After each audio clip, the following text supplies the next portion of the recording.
They say a Sclimbo a day keeps the doctor away. What's up, everyone? My name is Sclimbo, Socks Agency's certified Sclimbo and self-improvement VTuber. How we doing today on this beautiful Thursday? I hope we're doing good. This looks like North America. Well, yeah, we're in San Francisco. Ayoto, as you can see, we're in San Francisco. We're in sunny San Francisco.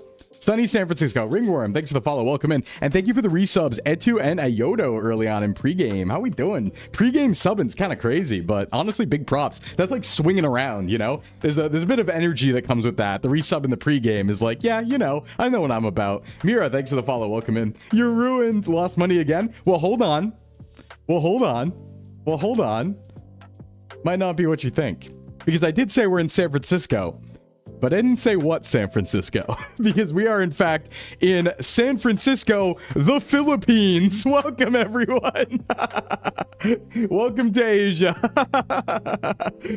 Yeah, this is the other San Francisco. Got him. Hey, Prods, what's going on? Good to see you here. How you doing? Yep. So we are, in fact, in Asia, which means Asia guessers today are going to have a big payout, looks like.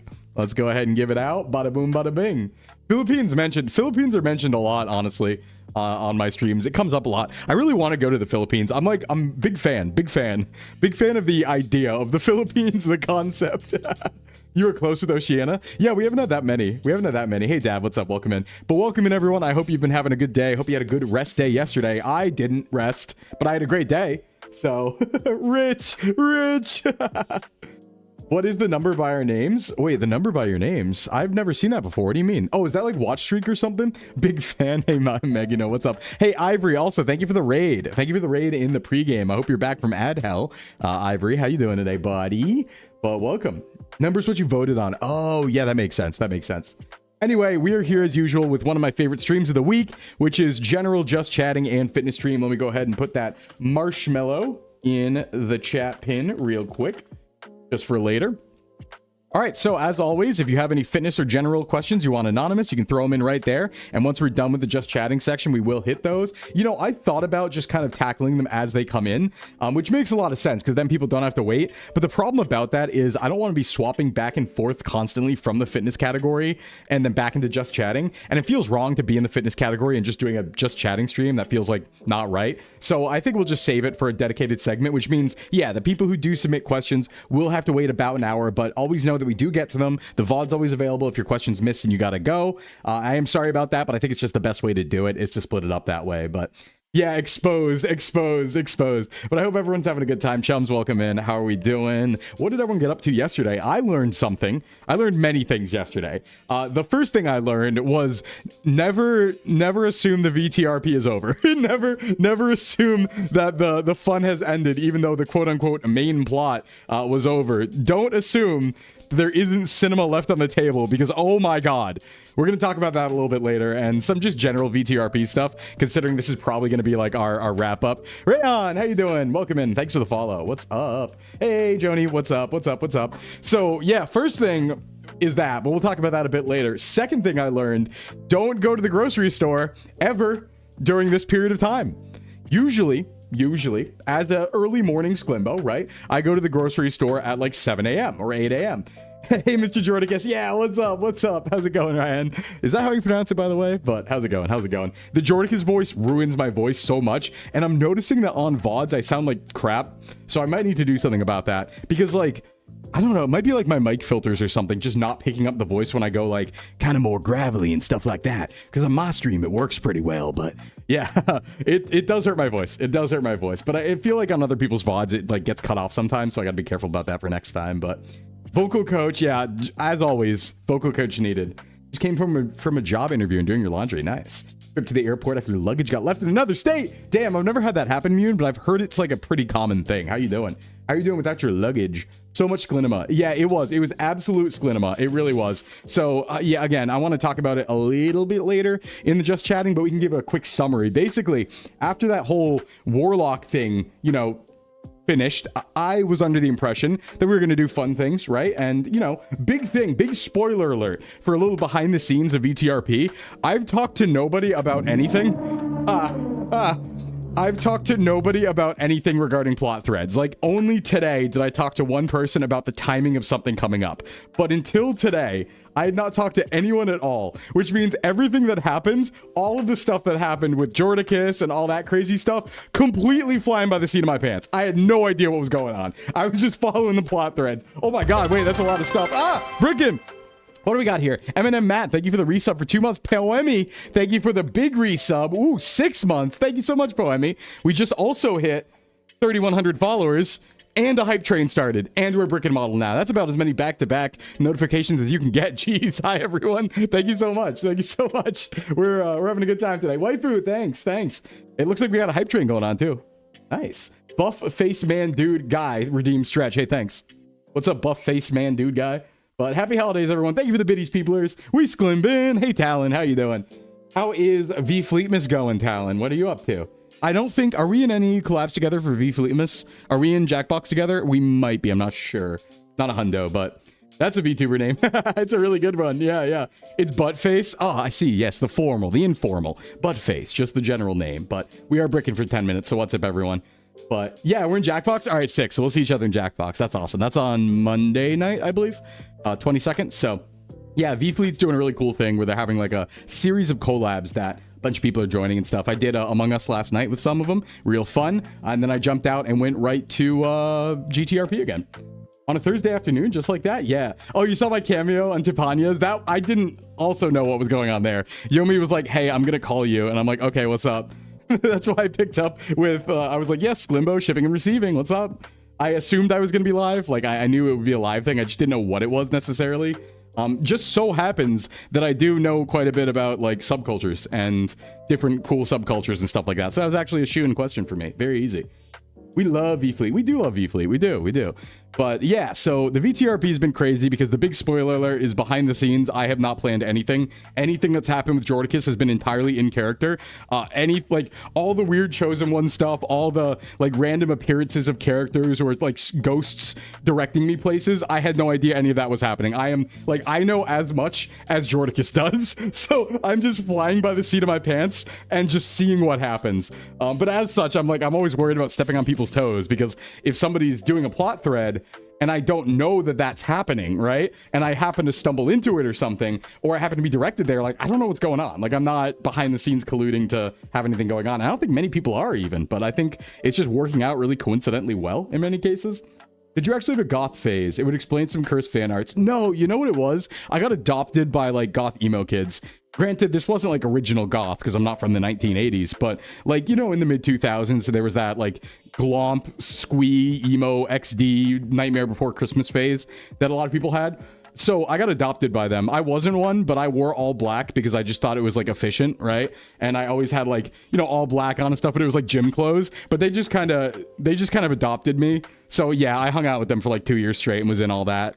Like, yeah, it was a good time. That's when I learned what yaoi was for the first time.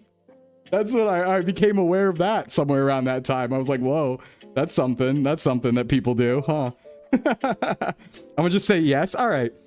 Emo scene and goth all kind of mushed together. Well, yeah, I mean, the thing was, like, it was goth, and then I would say emo is more in the mid-2000s, right? And then scene is a little bit later. Like, scene was kind of a thing I was a little late for, because I was already in Sclim High School, and later in it, by the time scene got really big, I would say. And because of that, it was like, yeah, people kind of outgrew it by then, but they were goth people in the past. But there was still a little bit of the scene stuff, but... The era of yaoi paddles, I remember it fondly. I really do. I remember the Code Geass days when Code Geass was airing live. Of course, we couldn't see it live. There was no real multi-streaming or anything then. But thanks for the 20 stream, Joni. Nice watch streak. Nice watch streak. Goth feels more 80s, 90s, emo scenes 2000s with bands like MCR, Fall Out Boy. Yeah, I didn't even really listen to music. Like, I didn't listen to MCR until I was like an adult in my like mid-20s. And I was like, wow, this was good. I just kind of hung out with them. Scene was like when emo and ravers started meshing. Yeah, it always like, scene in my mind is like post 2009, I would say. Maybe I'm a little off there, but it feels like 2005-ish to 2009 was very much like the emo kid thing, right? Like Hot Topic phase. And then that obviously was still around, but it feels like post 2009 might have been more scene in my area.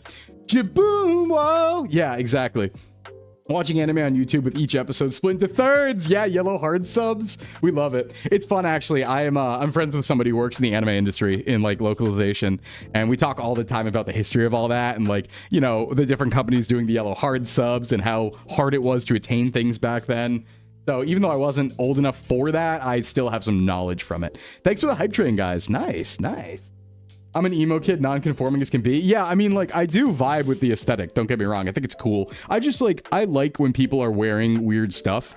Like, I like non-traditional clothing a lot. So it's like whenever you go to a convention, right? You go to an anime convention, everyone's in cosplay. And I always look around and I go like, yeah, this is what I want life to be like. I want people to be wearing this stuff all the time. Like, I wish normal life looked that interesting because aesthetically it's so cool. I'm very aesthetics minded, or like attracted to aesthetics, I guess I would say, where it's like, yeah, no, I care about the aesthetics of things. So I really like it. I really like it.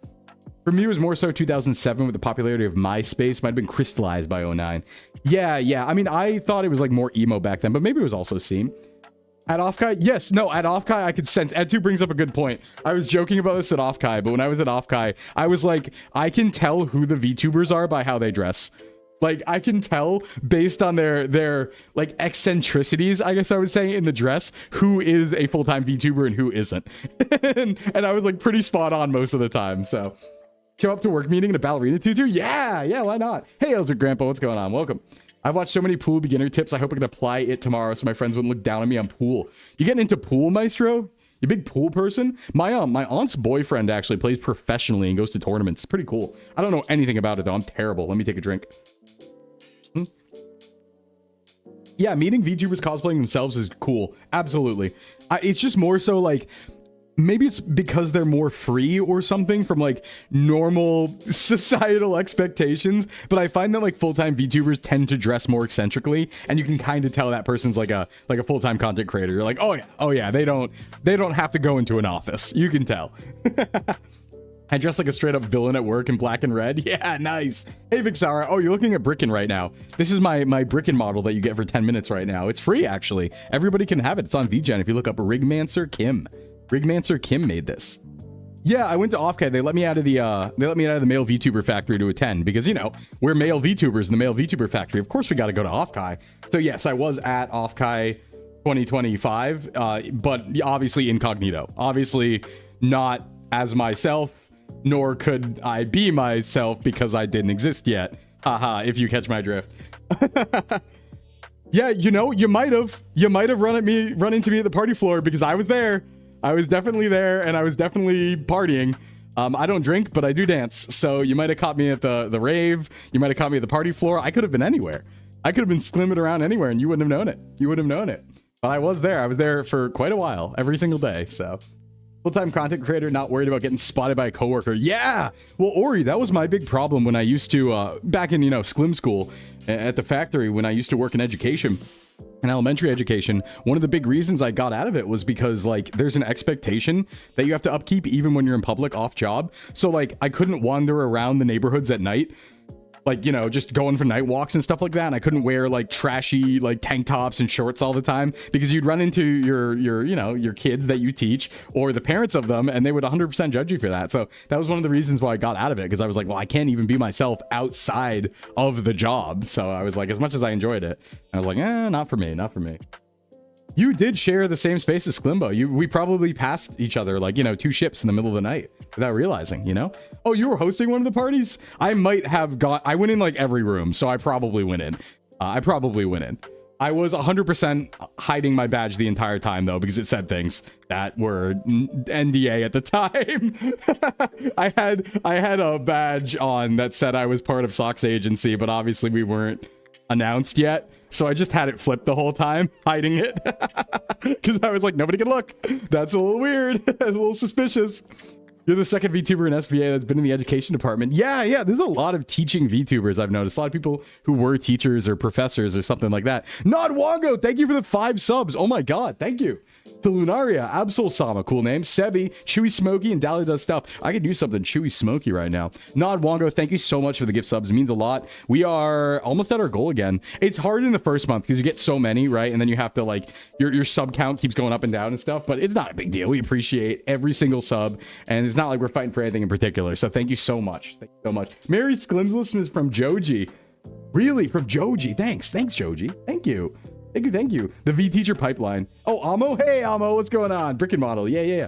Thank you for the gift subs. Respectfully, what are you? I'm, well, right now I'm a 1 pound brick of chicken that's cooked just like in an oven, but I'll be normal in a second, as normal as I can get. But I'm Sclimbo. Oh, hey, there I am. Hey, I'm back. I don't know if that helped at all, though, because I'm pretty strange as far as VTubers go. But what's up? My name's Sclimbo. I'm from Socks Agency. How you doing? Welcome in, Sean. I was stuck in the Buck Bumble zone. Oh, you're stuck in the Buck Bumble zone? Bump to the base, to the base, to the base, bump to the bump, to the bumble. Oh, hey. As a yummy snack because I people are putting things on me. They're equipping me. I'm an equipable item right now. I'm an equipable item. The skill set of yapping at people is transferable between teaching and streaming. True. You have to stand all day talking to people. You have to stand all day talking to people and stuff like that. So it does make a lot of sense. But yeah, big love for anyone gifting subs and subs in general, because obviously that disables ads, makes the viewer experience better, and among other things, it makes me smile. So thank you so much. Do you consider yourself a gym bro? I mean, yes, because I run and own a gym. So I would say that I am objectively a gym bro. Yeah, pretty much.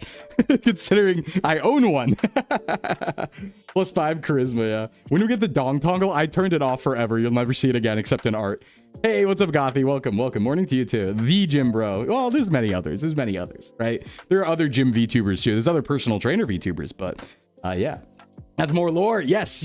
That's why I am the self-improvement VTuber, because we're trying to self-improve at VTubing, obviously, you know, with the model and streaming and all that, but also in real life. You know, my streams are about motivational, inspirational, self-improvement content. So, you know, if you ever have a question, that's why the marshmallow is pinned right there in chat. You can go there and ask a fitness question or a nutrition question. I'm qualified to talk about general fitness and sports nutrition for a general population. If you have a metabolic disorder or injury or something like that, definitely listen to a specialist or a doctor before me.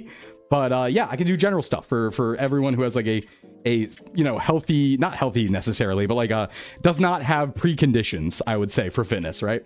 If you own a gym, does that make you a gym bro or a gym dad? I am the gym boss. I am the boss of the gym.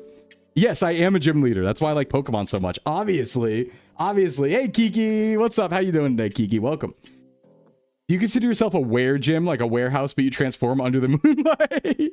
No, I might be aware of something, but I don't think I'm a were gym. I don't know. I hit the Pokemon gyms. I do. Would you guys hate me if we played even more Pokemon? Just asking. Would it be, would you guys dislike it if I had even another Pokemon day? Points fingers together. I want to play more. Do it. He's a gym leader, but he's dual type fire flying for the brick and in the oven. That's fair. Never. I just have thoughts about that. Please be my guest. Never enough Pokemon. Yeah. Well, the thing is, it's tough, right? Because as a like agency VTuber, I do want to do variety stuff. And that's why we have Tuesdays for like new variety games and things like that. But obviously, like in my heart, I do want to just play Pokemon all the time. So like, I don't know, maybe. I've always flirted with the idea of just streaming 5 days a week. But I don't think I can keep that up right now. It's a little much. Nuzlocke, but every fight you need to answer a marshmallow. Yeah, playing Pokemon. Opinion on the TCG game on Game Boy Color, best shit ever. Absolutely goated, best game of all time. I play ROM hacks of it constantly. Reverse region quest. No, actually, I do think we're gonna do some changes to the region quest. Flirting. Wait, what? If I did, I missed it. Tell me what I did. But I think we might make some changes to the region quest for Mondays. I've thought about it a little bit, and I think we're gonna make it a little harder on ourselves. I think that we might, instead of trying to carry Pokemon through and stuff like that, I think we're just going to treat them all as each individual Nuzlocke, but they're connected by if we die, we go back to the beginning. Because I was thinking about it and I was like, you know what? Like, we're just too strong. We're too strong for a hardcore Nuzlocke. It's going to be too easy. Transferring Pokemon through is just going to make us too powerful. And I still do want people to have access quickly. Like, it feels really bad when you get named after a Pokemon, or a Pokemon gets named after you, and then you sit in the box for the whole gen, right? Rather than if we have to use you because we only have a few options available. So I think we're going to try and just say, okay, we did Kanto, Johto, we'll just drop the people that we were using already, but that also means no species clause between games. So I think what that means is Pokemon will reset between games. So if we get a Pidgey twice, that's fine. I think we're going to do that because I think it's just more of a challenge. It's more exciting because I think it's going to be too easy. Yeah, I know we haven't gotten to Gen 5, but like realistically, I'm pretty good at Nuzlocke despite the jokes and stuff like that. I'm pretty all right at them and I'm getting better, especially once I'm like shaking the rust off and stuff like that on stream. And I just worry that like having access to a bunch of crazy Pokemon every single time as we carry them through is just gonna be too easy. Because, you know, Cynthia's a problem, don't get me wrong, but is Cynthia a problem when we just have in the back access to like, you know, 3 gens worth of pseudo-legendaries? No, it won't be. So yeah, I want to make it tough. I want to make it really tough. I'm not going to keep the species clause either because I think that makes things... It felt bad skipping routes and having to constantly check the chart on if we caught something or not. So I might not. I still haven't decided on species clause, but I think we're going to make it more separate starting Monday. Make it a little harder. Objectively, I see what you mean. Carrying Mons over means you'll always have something strong, which invalidates the point. Yeah, it kind of does. And the idea was to do it a little bit like an Ash run, right? Where Ash can pull from reserves in the back.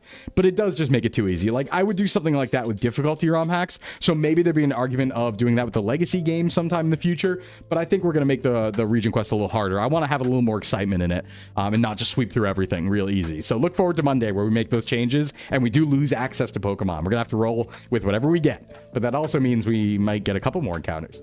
Instead of memorizing his tax forms in the card order of the blackjack table next to Flork, he memorized the Pokemon zones. Yeah, Flork lost all of our money. Did you guys see that on Twitter? Flork lost all of our money gambling at blackjack. I can't believe this. Now we have to like, I don't know, sell our bodies or something on the street. It's crazy. Let me drink. No, I haven't thought about Oris or Emerald.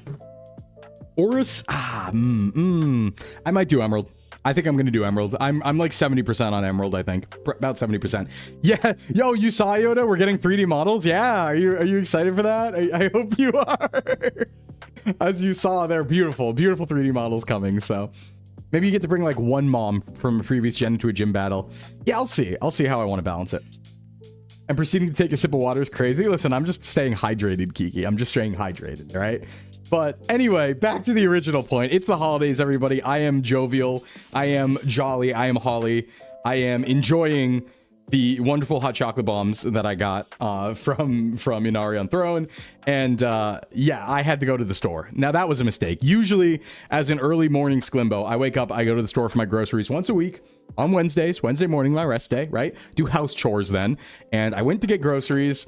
Not at 7 a.m. because obviously I've been playing the GTA RP, so I was up till like 2 a.m.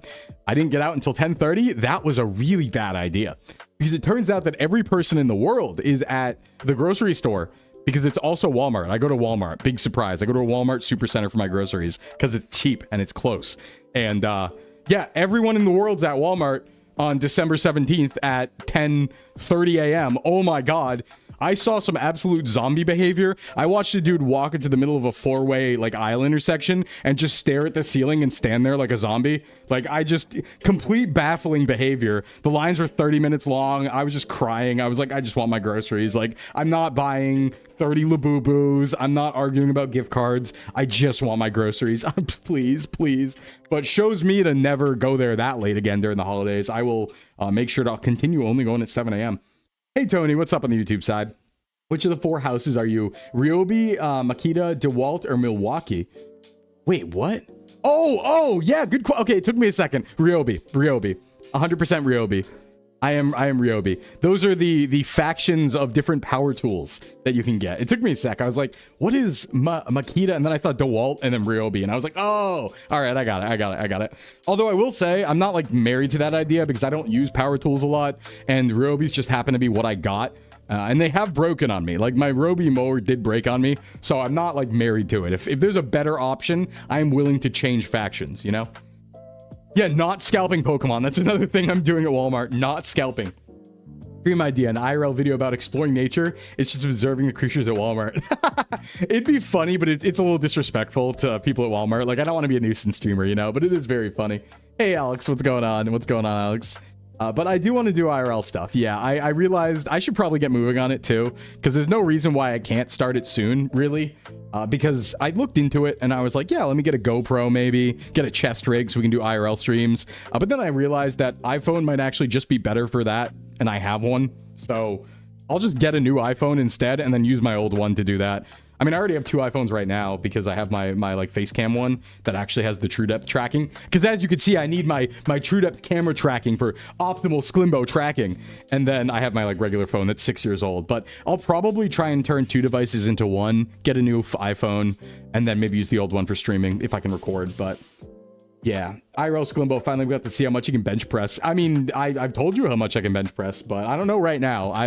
I can't, coming off an injury, and I've been very, very busy, so probably not at my max right now, but I used to be able to do over 300, but probably not there right now. I would guess that I'm probably capable right now of like 260 or something, because I am washed, as they'd say. I am washed right now, currently, because I haven't been training for it, so... Yes, we will be doing forest adventures, Boemi. That's like primarily what we're going to be doing, probably. Would be like nature or forest adventures and hiking and stuff, and just streaming while we do it. But I'd have to figure out an internet solution too, so see how that all works out. Because I don't have too many resources to put into it, so we'll see. The outdoor boys, but it's outdoor Sclimbo. Yeah. People of Walmart, now there's a blog from the Stone Age. If you get a new iPhone, you can do the VR recordings. Oh, you're not late at all, Ryan. Welcome in. We're just getting rolling. So feel free to say whatever you want on the YouTube side. How you doing? Yeah, we can do camping. We can do outdoor everything. It's very exciting. There's a lot available to us in this exciting world of VTubing. But yeah, so what I learned, lesson learned, don't go to Walmart during the holidays at that period of time. Oh my God, that was bad. Another lesson I learned was one that you might have seen on Twitter last night. Do you guys know what this is? Does anyone remember what this might be, or have a guess at what this is right here? We should start a fundraiser to send Sclimbo to Alaska. Oh, that'd be cool. I want to go to Alaska. Oh no, yeah, everyone's catching on. Everyone's catching on. Okay, so this is a mystical story. This is a mystical story. I'm doing all right. I actually tanked it. I tanked it. Tummy did not hurt. So, do you guys remember on Saturday when we did the Mary Mix and I made that cheesecake? Do you all remember that cheesecake that I made on Saturday, you know, like 5 days ago? So I forgot about it. So probiotic pie. So I forgot about it. And what happened was, as you see, Zora, now? You're gonna do it now? Anyway, okay. Hey, what's up? It's me, Sock. All right, let me explain what went down here because it was kind of crazy. Okay, I forgot about it. All right, listen. Here's what happened. Let me make it a little bigger. So, to pull the curtain back a little bit, to reveal the secret, obviously what I did was I made that slop cheesecake, right? And then I put a real one from the grocery store in the oven and just took it out and presented it. Bin, thanks for the follow. Welcome, right? So, obviously, I put this one in the oven just as a placeholder, and then took the other one out and pretended like that was this one, right? That was the bit. The bit was, aha, I had a pre-made cheesecake all along. I don't know how to make cheesecake. This was the slop that was just pie crust with cream cheese blocks in it that I put cake mix into and then poured milk over and then some cheese. Like, I had no idea what I was doing, right? So I left it in the oven. I forgot it was in there. I completely forgot it was in there because I was running to get on GTA after cleaning up, right? Yesterday, my friend cooked something in the oven. And we both didn't see that this was in here because it was in the top rack, right? So I go to make a pizza last night. I open the oven and I look and I go, what the hell is that? There's something in the oven. And sure enough, while my friend's food was cooking, it also cooked the cheesecake that had been sitting there for 4 days. Okay? So this comes out actually fairly well cooked. A little burnt maybe, but fairly well cooked. I had no idea what was going on, but it looked all right. So we were joking around. We were looking at it. And I was like, okay, I got to try this. Like, it's cooked. I got to try it, right? And so I eat it and I'm like, wait a sec. Why is it good? It's actually really good. I don't understand. And I guess what happened was the cake mix that I sprinkled on top must have like combined with the cream cheese as it melted and actually made a cake crust because there's a crust on it and it tastes really good. Like really good.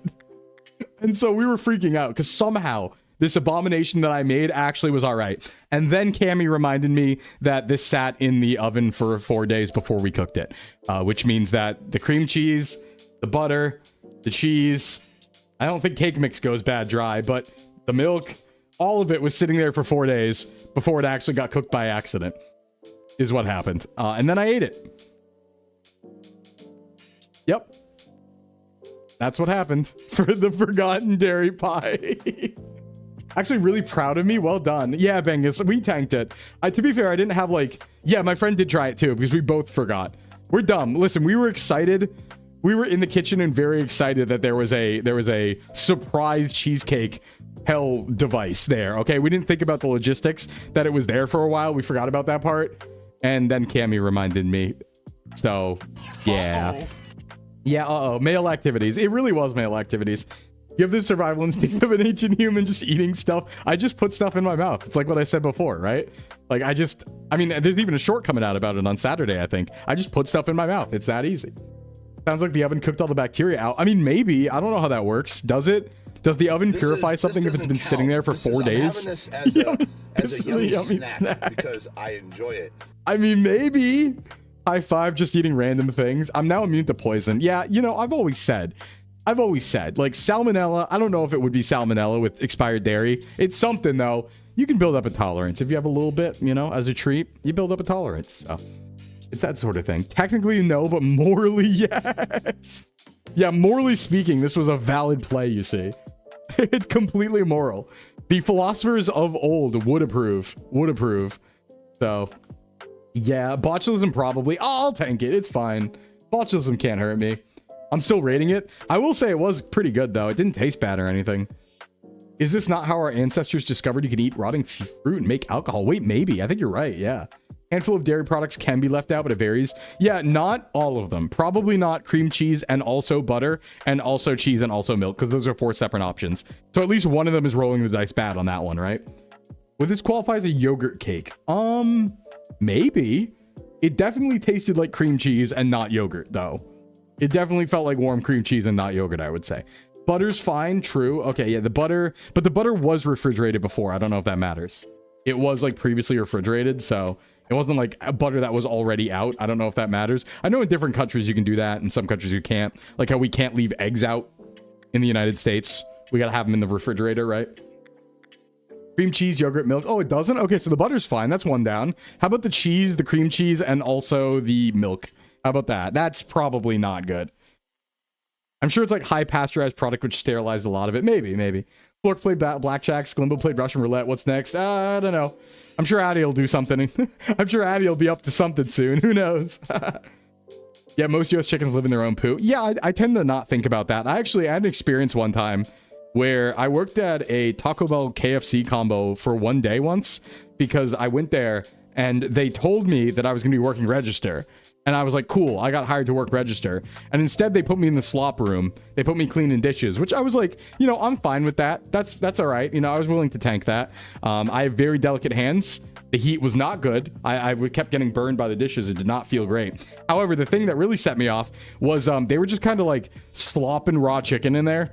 Like with the dishes that you're supposed to clean stuff with, right? There was just like bits of raw chicken around and they were like slopping it on the floor. And it would go down like some chute. And then I saw the behind the scenes of that. And I was like, you know what? I don't want to work here anymore for my own sanity. Because I do like Taco Bell KFC. And I think I want to forget that so I can still eat it. So yeah, that was an experience I had once. Yeah, you should never work where you like to eat. That seems to be the case. What if we met Sclimbo at the Pizza Hut Taco Bell KFC combo? That's a powerful device. The trifecta, I've heard of such things. But such powers are escaping me. I've never seen them in person. This just isn't too bad. Food control's horrifying. Yeah. No, it was. It was like raw chicken in the plate water, just floating around. And then they like had a bucket of slop that they like pour into the ground. And I was like stepping on it and stuff. And I was like, man, I hate this. I was also like, you know, like 15. So I was like, man, I hate this. I'm going to go do something else. Screw this. You get it? You worked at McDonald's? Yeah, I tried to dodge that to the best of my ability, but I was very lucky too. That's why people get the shits. Maybe. No, you shouldn't feel bad. I mean, listen, here's the thing, right? People work there for years. They do that for years. I was too squeamish to do it for 2 days. So if anything, I'm the coward. I am the coward who cannot be brave enough to brave the slop, right? So if anything, I think the others deserve credit more than me. Salmonella herd immunity. We should get going on that, I think. I think it'd be cool if we could eat raw meat. It looks yummy. Don't you think raw meat looks good? Have you ever had that thought? Like raw, when you get like a big slab of like raw steak, it kind of looks good. I kind of want to eat it. It looks pretty yummy. I had some raw beef in Japan, some raw beef sushi out in Takayama in Gifu. That was pretty good. Worked there for 2 years, walked out if that's anything. Yep, there you go. Let's make chicken tartare. Yeah, as a department manager. Whoa, Zora. Whoa, that's brave. You're brave and strong. Brave and strong. Hey, Caillou, what's up? What's up? Tartare is great. Yeah. Raw minced beef smells nice. Blue steak's a thing. Why is it blue? Does blue mean raw? Because isn't it red or pink raw? I don't get it. I want to judge at the same time I do like sushi. Yeah, yeah. Hey, what's up, Emmerich? What's going on? Yeah, they're hitting me with the models today. They got me on the model grind. They hit me with the brick and they hit me with the sock. Soon we will be free from this torment. Soon. But until then, you can enjoy this. You can enjoy my beautiful self and my very aggressive hand movements. Blue steak still cooked for minimal amount of disinfecting. Blue cheese. I like blue cheese. I'm all right with blue cheese. Blue cheese is pretty good. Pretty good. It's like, I don't know. I can't eat it alone, but I can eat it on things. That's for sure. That's for sure. That is for sure. You told the story so beautifully as a sock. Oh, thank you, Zora. Oh, thank you. Oh, man. You know, I've been talking to a lot of my clients this week when I've been training them about like holiday nostalgia and stuff like that. And just general like nostalgia, right? So are there any like really great holiday memories or like traditions that you guys have? Because for me, it's like I've always gone to the same exact place, the same exact house with the same exact people with the same exact meal for like 25 years straight.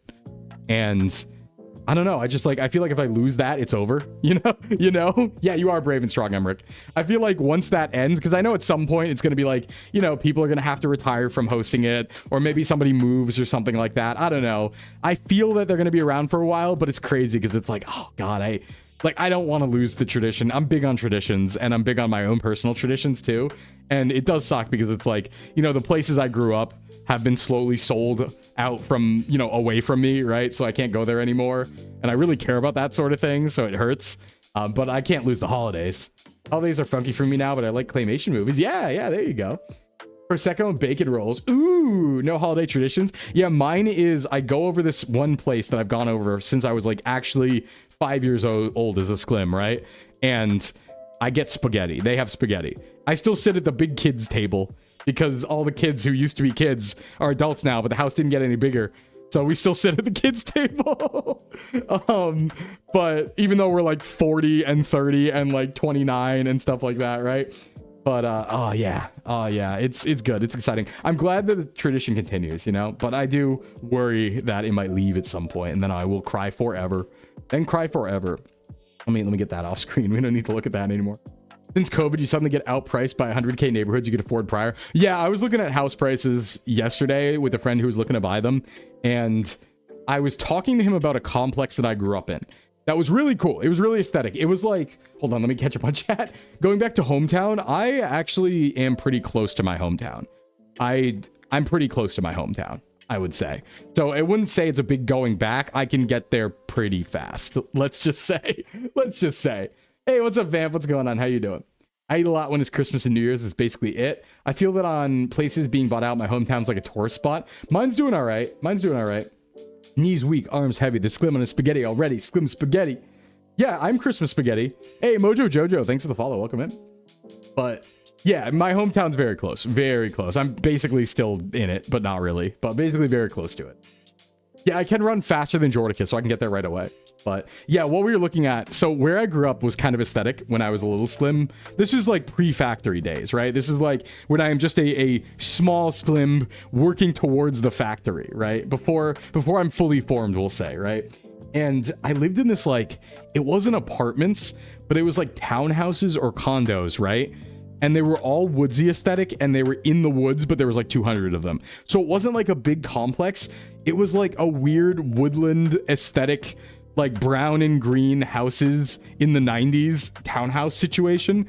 But it was really cool because they were all like duplexes and triplexes and stuff like that. Yeah, so it was kind of like a little village in the woods. So there was like, you know, there was unified mailboxes and stuff. You had to go to this like mail building to get all the different mail for all the boxes. But it was like completely isolated in the woods and there was like 200 people that lived there. And it was just like aesthetically, I think that 100% directed what I like. Because now I just like forest aesthetics and like brown and green houses. And those are like my favorite colors and stuff. So yeah, I think there's some crossover there. But it was really nice. It was like in the woods. There was like a big rock outside in the center of like a mini cul-de-sac in there that I used to climb on. But I remember that I looked back at the price history. And I know that we had the place for like, I think my Sclim mom paid like $70,000 for it back in like 95 or 94 or something like that, right? And then I looked now and they were $500,000. They're not even houses. They're not even houses. It was they're like condo duplex townhouse things. It was $500,000. Are you serious?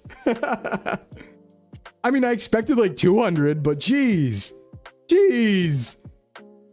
17K, I could buy that. No, 70K. It was 70K when I like 70 to 90, I think, when we first moved in, when I was a little Sclim. But now it was 500. It was crazy. Yeah, 100 for rent used to be a thing. That was real. You could get a loan to buy that. Yeah. 70K is not bad. They're at least twice that much. That's insane. That's crazy. Should be around 200 if following normal inflation. I know it should be. I know. Yeah, step 1, own nothing. Step 2, be happy. I mean, I'm personally happy owning nothing, but not like that. The thing is, like, I just want to live in a hole. Just give me a hole. I think it's absolutely criminal that we can't just like build a little shack on our own land. Like, can I do that? Please? Step 1.5, eat the bugs. True. I don't want to. Unless they taste good, then I would. I'm not opposed morally to eating the bugs, but only if they taste good. That's why I live in the computer. Fair. Yeah, I've never made more money in my life. I can buy less. You can definitely rent one of the houses in the background for like 100 a month. I mean, yeah, true. I hear the price in the Philippines aren't that bad. Have you watched a lot of the primitive builder guys on YouTube? Yeah, I have. Hey, Elsatork, what's up? They're pretty cool. Luckily, nothing else is priced like this anyway. I'm going RAM shopping. Yeah. Everything else is cheap. I'm going to buy protein and RAM. Be right back. And cars, right? Isn't it the cheapest car in the United States now starts at $20,000? New? Is that real? That's a real thing, right? I think it's the cheapest car is like $21,000 new. That's all right. Sure. You download RAM, you don't eat it, but I'm hungry. My computer's worth $1,000 more than when I bought it. Really? Has RAM been that bad? Like, is it really $600? Should I sell RAM? Because I could use some money right now. I have RAM in my PC I probably don't need. Should I sell some? I got some laptop DDR5 sitting right here looking real pretty. My RAM quadrupled. Ooh. Well, I have a 16 gigabyte stick of DDR5. Let me, stroke my, maybe. Hard to find sedans. I want a K car. I want a small K car. Yeah, we have no infrastructure for communal transport, really. So, it's just get wrecked, I guess. Just go into car debt. It's fine. That's expected. Straight jorking it. Hey, Fibby, I always am. They're going to make things insanely expensive, even consoles and business. Yeah, I don't know the story behind it, too, but wasn't it, like, not real also? Like, you didn't actually need a quarter of the world's RAM for AI stuff. Wasn't that, like, a bit that he was doing? Those RAM sticks are your emergency Japan trip funds. Yeah. Or my emergency, I have to pay my taxes funds. Better run like Jordicus. Yep, better get a bike.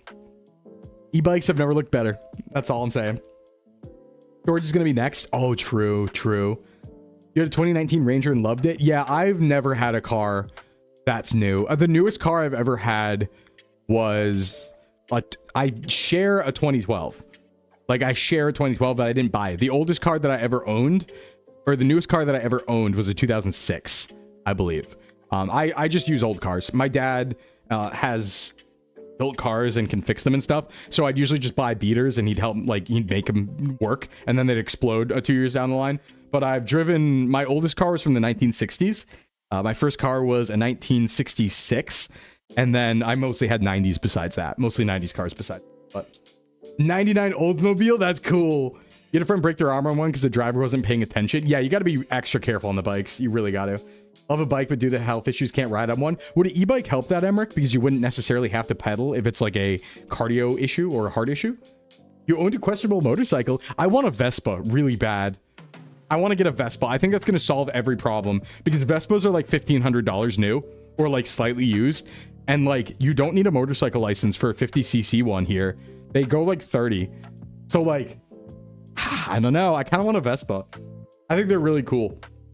The AI companies aren't buying commercial RAM. They're putting in huge work orders for GPUs that use the same dies, and the RAM companies can't also fulfill new RAM production. Yeah, I got you. Okay. I love the Vespas, but winter, yeah.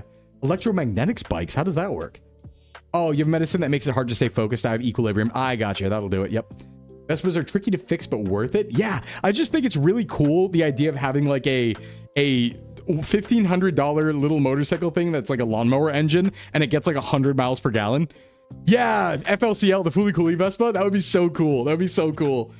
I should get a Vespa. I really should. Whenever I buy an e-bike, I always kind of like side eye a Vespa instead, but I never bite the bullet. I'm just always like, magnets in the wheels, coils in the frames. That's kind of cool. Tiny cars might be legal soon. Yeah, that's right. I did see that. Please give us K cars. It's going to be really funny when tiny cars are legal, because you'll be like driving in a K car and then like a Hummer will pass you by, or like an 18-wheeler will pass you by, and the wind will blow you off the road and kill you. It's going to be sweet. Like, US infrastructure with K cars is going to be the funniest thing ever. They're going to be like parking on sidewalks. It's going to be so rad. A Vespa and a Corgi. Yeah, no, they don't let us have cool cars. They don't let us have cars that are cheap. We can't even get Hiluxes, but now we can get Hiluxes. Now we can import Hiluxes, and it's going to be really sick. Hey, Haz, what's going on? It's going to be really cool to have Hiluxes available so we can, like, I don't know, like blow them up and they still work. How tiny? There's not really anything tiny. There's a lot of, like, rules. Crazy enough to go for a Honda Ruckus. Honda Ruckus, that's such a cool name. Wait, isn't the Ruckus like the like mini bike thing? I thought a K car and an F-150 having the same load capacity is wild. That is wild. That is wild. Cat Slime, hey, Strawberry Bubbles, welcome in. K car versus lifted 350. Another sub 50cc scooter. Nice. I wonder if I can get like a, like, how above 50cc can I get before the police start asking questions? That's like my main concern, right? Because it's like, don't get me wrong, I want to go fast, a little fast, right? Like, here's my thing. I don't need to be a speed demon. I just want to be able to get places. But with a normal Vespa, I'll be gated out of some roads because of the minimum speed requirements. So like 30 is a little too slow. 45 is just right. I want to be able to go 45 because that will allow me to get on, like, not a highway, but like local highways and not be killed if I can go 45. So that's kind of what I'd be looking for, but I think I need a motorcycle license for, which I might as well just get. But people eat dinner in their tiny cars that are full of court curtains. Yeah, I want one so bad. I want a van life. I really do. According to hedgehogs, you just got to go fast. That's true. You do. A little fast is a treat. We're talking about the small cars that can't go over 60. Yep, the Japanese ones, K cars. That's K-E-A or K-E-I for K car, if you want to look it up. I want a tiny little vehicle. I want to look like a clown in the clown car because I'm big. I never knew you called the smart cars K cars. There's purple K cars that's been driving around in our city. Yeah. I think they mostly come out of Japan, but everywhere has tiny cars except us. There's a Mickey Mouse Vespa being sold that's 5K. For 5K, it's 150cc. Listen, Kiki, I want to go van life. I'm like moving in that direction. I already own so little that I could. Like, I already own so little stuff that I could. Give me, all it would take for me to go van life realistically is enough income to do that, right? To stream from a van, and then like enough to like buy the internet and for it to work, right? Like, I would van life. I would. And it'd be really cool too. Like, there is a future where I do that and VTube. And we can also explore all around the United States in a van. That's a real thing that could happen. That's like a non-zero possibility. Get an EV van life. The thing about getting an EV van is going to be hard because if I'm traveling to like nowhere, then it's going to be a problem to gas up. So Starlink is getting really good. And if Starlink's good enough to do it, it's purely a money thing holding me back. And I would do it. I have no qualms, nothing holding me from not doing it, you know? You can do van life stream unless you have 4 kids that you can be a shitty parent to. Yeah, I need to cram them into one van, and so they have no privacy, and then monetize our life. That's what I need to do.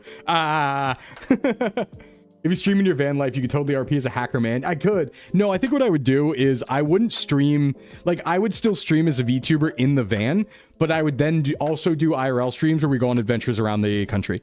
So like a schedule would be something like, oh, you know, I would stream Pokemon on Monday. I'd stream like a game on Tuesday. Wednesday might be a travel day or something. And then Thursday would be, you know, just chatting. And then Friday, maybe we would do like, today we're IRL streaming from Georgia or something like that, right? Like, it'd be like a half the content or a third of the content, and the rest would be travel days moving around. Thanks for the biddies, Sinclair. How you doing? Happy holidays. Happy holidays to you too. We're doing a streamer bus. True. Are we there yet? It would be cool to stream like just chatting while we drive too. That would be pretty cool. I guess actually nothing would stop me. It would dox my location, but I'm literally on the move. I guess nothing would stop me from like streaming the POV of the of like the windshield, right? Like out the windshield. We need to make the SVA office real so you can park the van there. I mean, I do have a place I can park a van. Like, that's not a problem. I have plenty of places where I can park a van long term if I don't want to travel. That's why van life would work really well for me, because I do have places I can home base at. So VTuber where the V stands for van. Yeah, Taser, you're right. Yeah, it'd be a van tuber. The Sclimbo guessing game will just be where I am IRL. I know, right? See, this is a great idea. We should fund this. We should fund this so I can live my dreams. Haha, haha. No other reason. No other reason. Streaming while driving's TOS? I don't think it is, because I know Uo did one recently. Uo did a huge travel stream with, I believe, Hina back a few months ago, where they did a cross-country trip and they streamed the whole thing from like dashboard view. So I'm pretty sure that's allowed. You can openly dox yourself in Sweden. Next day you're suddenly in Turkey. Yeah. You can't make all them be too close to each other. Too much crazy. As long as you don't read chat while driving. True. I wouldn't be able to read chat. We're in the world's VTuber mail. You need a dedicated guy to read chat. I'm going to be honest. I think I could do it on $1,000 a month. I'm going to be so honest. I think once I paid off the van, I think I could do it for $1,000 a month. I really could, because my food doesn't cost much. I wouldn't have any overhead on rent. It would just be van repairs, gas, and food. I think I could do it. I think it's very realistic, actually. We need TTS. Yeah, we need TTS. We need TTS. Where's Sclimbo today? The background's actually out the windshield. And that's exactly what I would do. No, I think this is a good idea. Like, I want to try this at some point. Maybe we can even test out a limited version. If I get like, I do like a holiday or something, we could maybe test it out. Yeah. Markiplier did this? New throne goal? Van.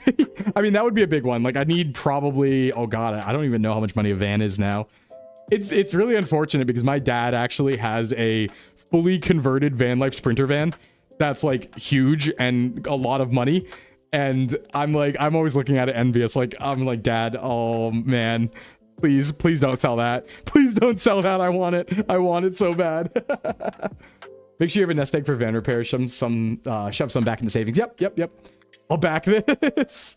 Some oil prints your fan and donates for the van. Yeah, like I could very realistically fund that, I think. But yeah, I would need probably about $1,000 a month to pull that off, I bet. But I think it's very doable in the United States. What's the streaming quality on Starlink? It works. I'd like to test it out. I know people do IRL streams, right? So it must work, because I see people doing IRL streams all the time. I know that CDawg does it across all of Japan. And I know Japan has great internet infrastructure, but I know it's possible. I know people that do it. I just need to figure out how. Yeah, the van life Patreon, it would have to be like a 5K goal or something though.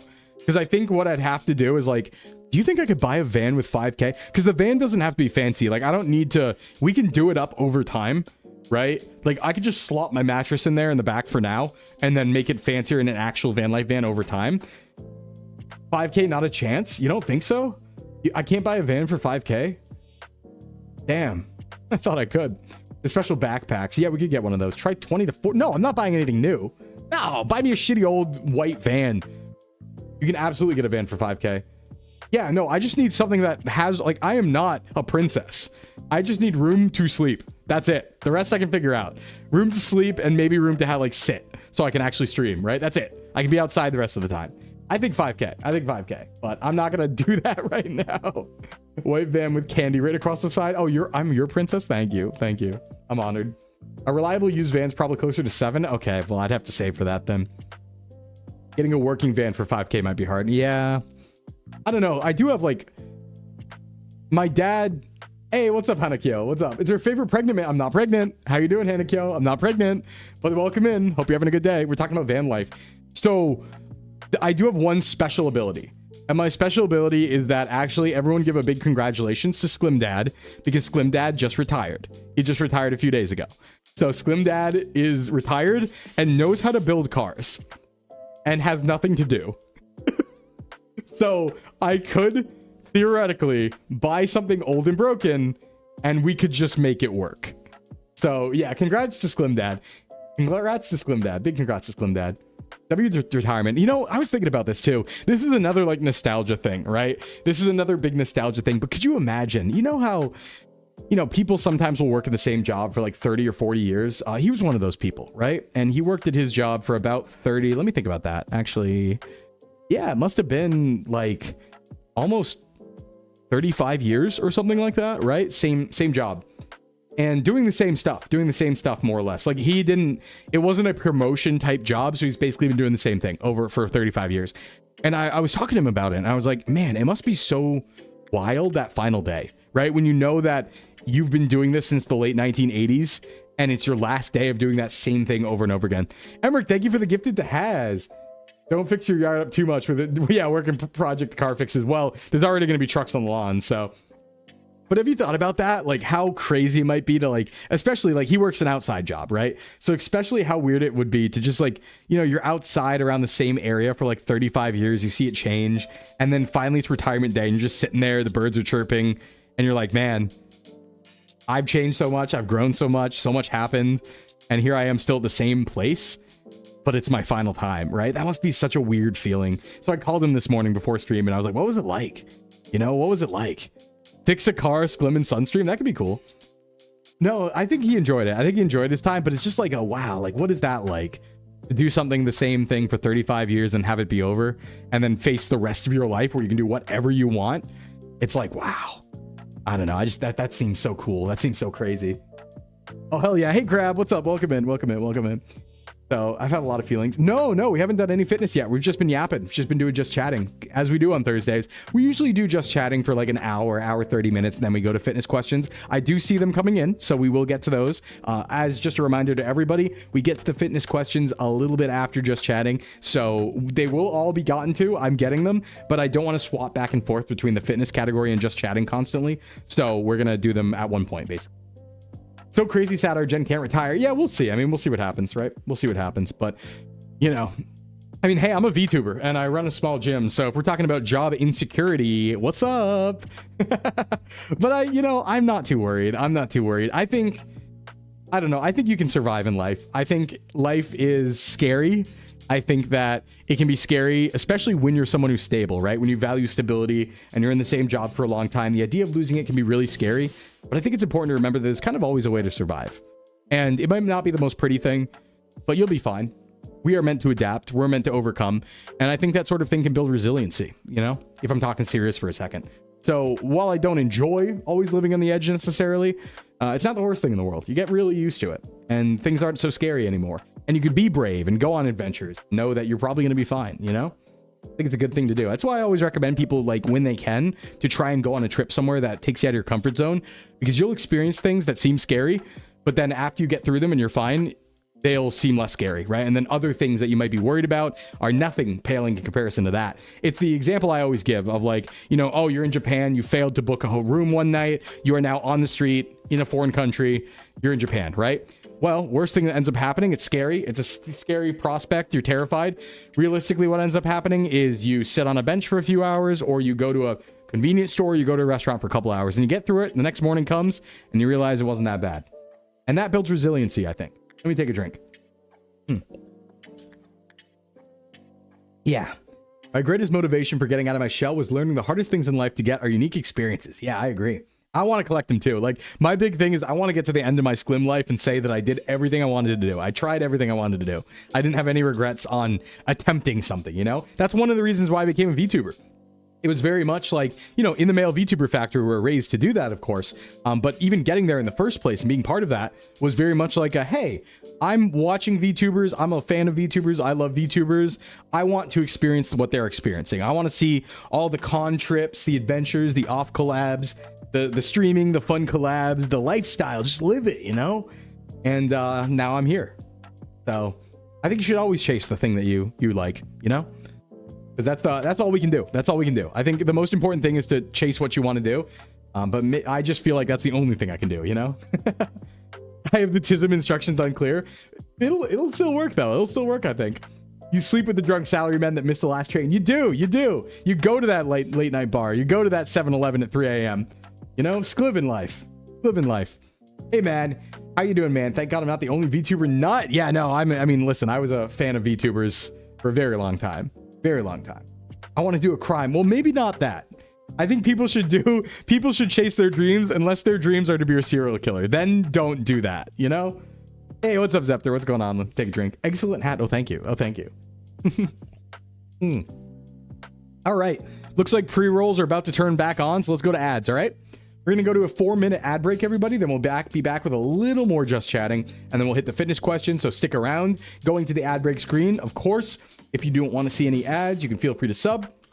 We are forced to run ads for 3 minutes every single hour to disable pre-rolls for new people coming in so they don't miss anything. But I decide to just take a little break so nobody misses anything. So I will be right back. See you on the other side. Get some stretch, get some water, get some pee-pee break, and be right back.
All right, welcome back, everyone. Hopefully the ads weren't too bad. I got a little snack. I had a little Milky Way, a mini Milky Way for like 40 calories. I did some pull-ups. I stretched a little bit because, oh my God, I've been sitting too much. I am not built for sitting. And my back is starting to hurt because I'm old. And the GTRP has not helped. I am feeling very sedentary right now. I'm not a big fan of it. Yeah, I'm crying because it's manly tears up there. That's my stoic Sclim face. Yeah, it's one of the first emotes I got from Etu. I think Etu made that one, right? And it is beautiful. I love it so much. So I think it's a really good profile picture, you know? I don't mean to sound mean, but I don't look like you're built for much. Nah, listen, among the Sclimbo in the factory, this is the optimal. Look at these guns. This is the optimal Sclimbo body type, all right? Just you wait. Just you wait. Just you wait. I do have a standing desk. I just don't use it for this. I just don't use it for this. It's really hard to fit everything on my standing desk, and I don't want to stand all the time. So I just set up at my like normal desk, but I do have one. It's right behind me. Like there's an actual standing desk immediately behind me. I just like have never used it in the last like 5 months. You know what it is? It's just like my setup now has more wires involved with it, right? Because it's like a streaming setup, and there's a lot that I need to unplug to actually move it to use my laptop over there instead. So I just end up not doing it. So, I'm not saying it's not optimal, but it's like saying this is the optimal pug. I mean, fair, I guess. But really quick before we do fitness, I do want to talk a little bit about the GTA RP because it's meant a lot to me.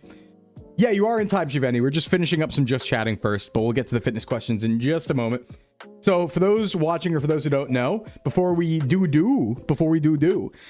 those who don't know, I've been playing in the VTRP, the GTA 5 RP, run by Grimmy and Barry. That's the one that everyone's probably been seeing on Twitter with all the various characters like, you know, Bettel's character, Ruse's character, that's Caspian for Ruse, and Gavin Betol for Bettel, as well as like Lambriel, who's playing Beef Jesus, Juan Vanilla, which is Dog, who's played by Lakshi, and a bunch of other people, right? Tons of people. I've been playing Jordicus. And we've been having an amazing time. So obviously the Australian brothers, you can't forget them. The Rue brothers, Gon and Bo, or Bo and Gon, played by Croc and Envy. And it's been so cool. It's probably the best thing I've ever done in content creation.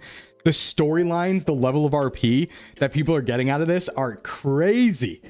Crazy. Bend Over. I can't forget about Bend Over, everyone's favorite police chief by Tyga. Oh, Bend Over. Yeah, Dover's back. Dover's been running the police department and incredibly overworked because Dover's like been running a lot of the events as well. Dover's very overworked this season. Good old Bogon. They're amazing. They're making it against the law to drive on the right side. Ralph. Yeah, Ralph. There's like 200 characters. Ralph has one of my favorite moments ever because Ralph has a voice. Ralph has a voice that they do for the Ralph voice that's like, okay, hello, right? And I just caught him speaking fluent Japanese at one point, and I just have a POV of just me watching him speak fluent Japanese. Yeah, did he just speak Japanese? Sadako, yeah, it was crazy. I thought the funniest part about Sadako was that Sadako was actually plot relevant. That was my favorite part about it, where the entire time Sadako was basically playing Sadako from The Ring and saying 7 days to everybody, right? And it was just groaning. Like you try to talk to Sadako and Sadako just goes like, oh, right? And croaks at you. But if you give Sadako drugs, you can talk to Sadako. But it turned out Sadako was plot relevant the whole time. And so I had this great moment where I was like, wow, you were really trying to warn everyone for like 7 days, huh? Damn. You couldn't be a monkey this season? No, there was no monkey, unfortunately. But it has been an absolute pleasure. It's been the coolest thing ever. My favorite moment was Bettel speaking on phone and hearing Jordicus yammering on about Emperor. I wish, my one regret, and something I will rectify in the future, right? Self-improvement VTuber, I'm learning my lesson here. I should have streamed it. I really should have streamed it. Obviously, my problem was I stream at noon and it starts being active at like 8 p.m., like 8 hours later, 9 hours later. Realistically, what I probably should have done and what I will do in the future is I will probably just stream it and just be like, hey, chat, we're doing 1 million streams this week. We're going to stream our normal streams during the day. At night, I will be streaming GTA. I will not be talking to you. Because I can't handle talking to chat for, every single day for 10 hours combined. But what I could do is just hit go live. So at least the VODs are saved, right? Because my big regret was nobody could watch the Jordicus POV. And there are no VOD storages for it now. I'd have to upload them manually, right? Right now, just so you know, there are 20 gigabytes left on my storage. I need to edit these VODs today, or I am in trouble and will not be able to record tonight's POV. So that's my problem, right? That's my lesson. That's what I've learned. My horror-loving self kept wanting to go, I'm actually the Groening's Kayako from The Grudge, not Sadako. Sorry, you're right. I don't know very well. I'm scared of horror. They're scary. I could upload them. But I think what I'll do in the future is just be like, hey, all right, here's the deal, chat, right? Here's the deal, everyone. I'll stream during the morning as per usual, but at night, I'm going live for like 8 hours every night, playing this RP. You can watch the POV, but I will not be interacting with chat. I'll kind of do it like, I watched like Battle and Ruse after the fact and how they did it, where they did a cinematic thing. They had music. They didn't interact with chat at all. They stayed in character the entire time, but they were streaming it. I think that would have been a lot better because it turned out, what I feel bad about is like, I didn't expect Jordicus to be part of the story really, but Jordicus ended up being like pretty pivotal in the plot. I didn't plan for that. That kind of just happened and I rolled with it. Because the thing about RP is you should always yes and, right? And so when people started dropping me plot threads as Jordicus, I started following them. I didn't talk to anyone behind the scenes.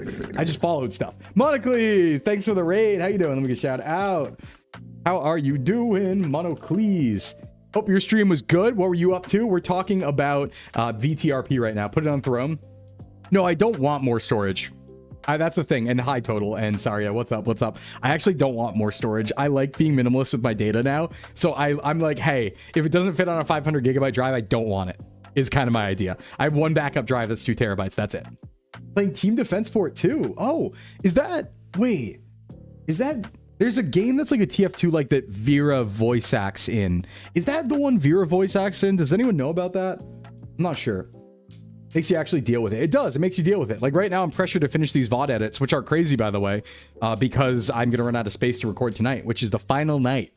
The final night. Everything will wrap up tonight. You thought the plot wrapped up a few days ago. There was more plot. And that's the thing I feel bad about, because the Jordicus POV, I think, was really cool and explains a lot of things, but there is no evidence of it. And I really regret that. So in the future, when we do things like this, I will stream it probably in the evenings or in the night and just be like, hey, chat, we're going to be in character the whole time. We'll make it a cinematic thing, something to watch, but I won't be interacting with you on those night streams is probably what we'll do. Buying lots more storage for VODs means I have a 3-year backlog. Yeah, exactly. It's like, nope, not doing it. Not doing it. Oh, it was actually TF2. I was just attempting to be funny. Oh, listen, I'm too stupid to get jokes. You got to give things to me straight up because I'll just not think. But it was good. It was good. I hope you had a good stream. Thanks for coming in. Vera voices for a mod for TF2. That might be what I'm thinking of. Yeah, because I know Vera voices something. But yeah, no, I didn't even record the VODs for the first 3 or 4 days of Jordicus at all, because I just thought it was going to be a fun thing to do on my own.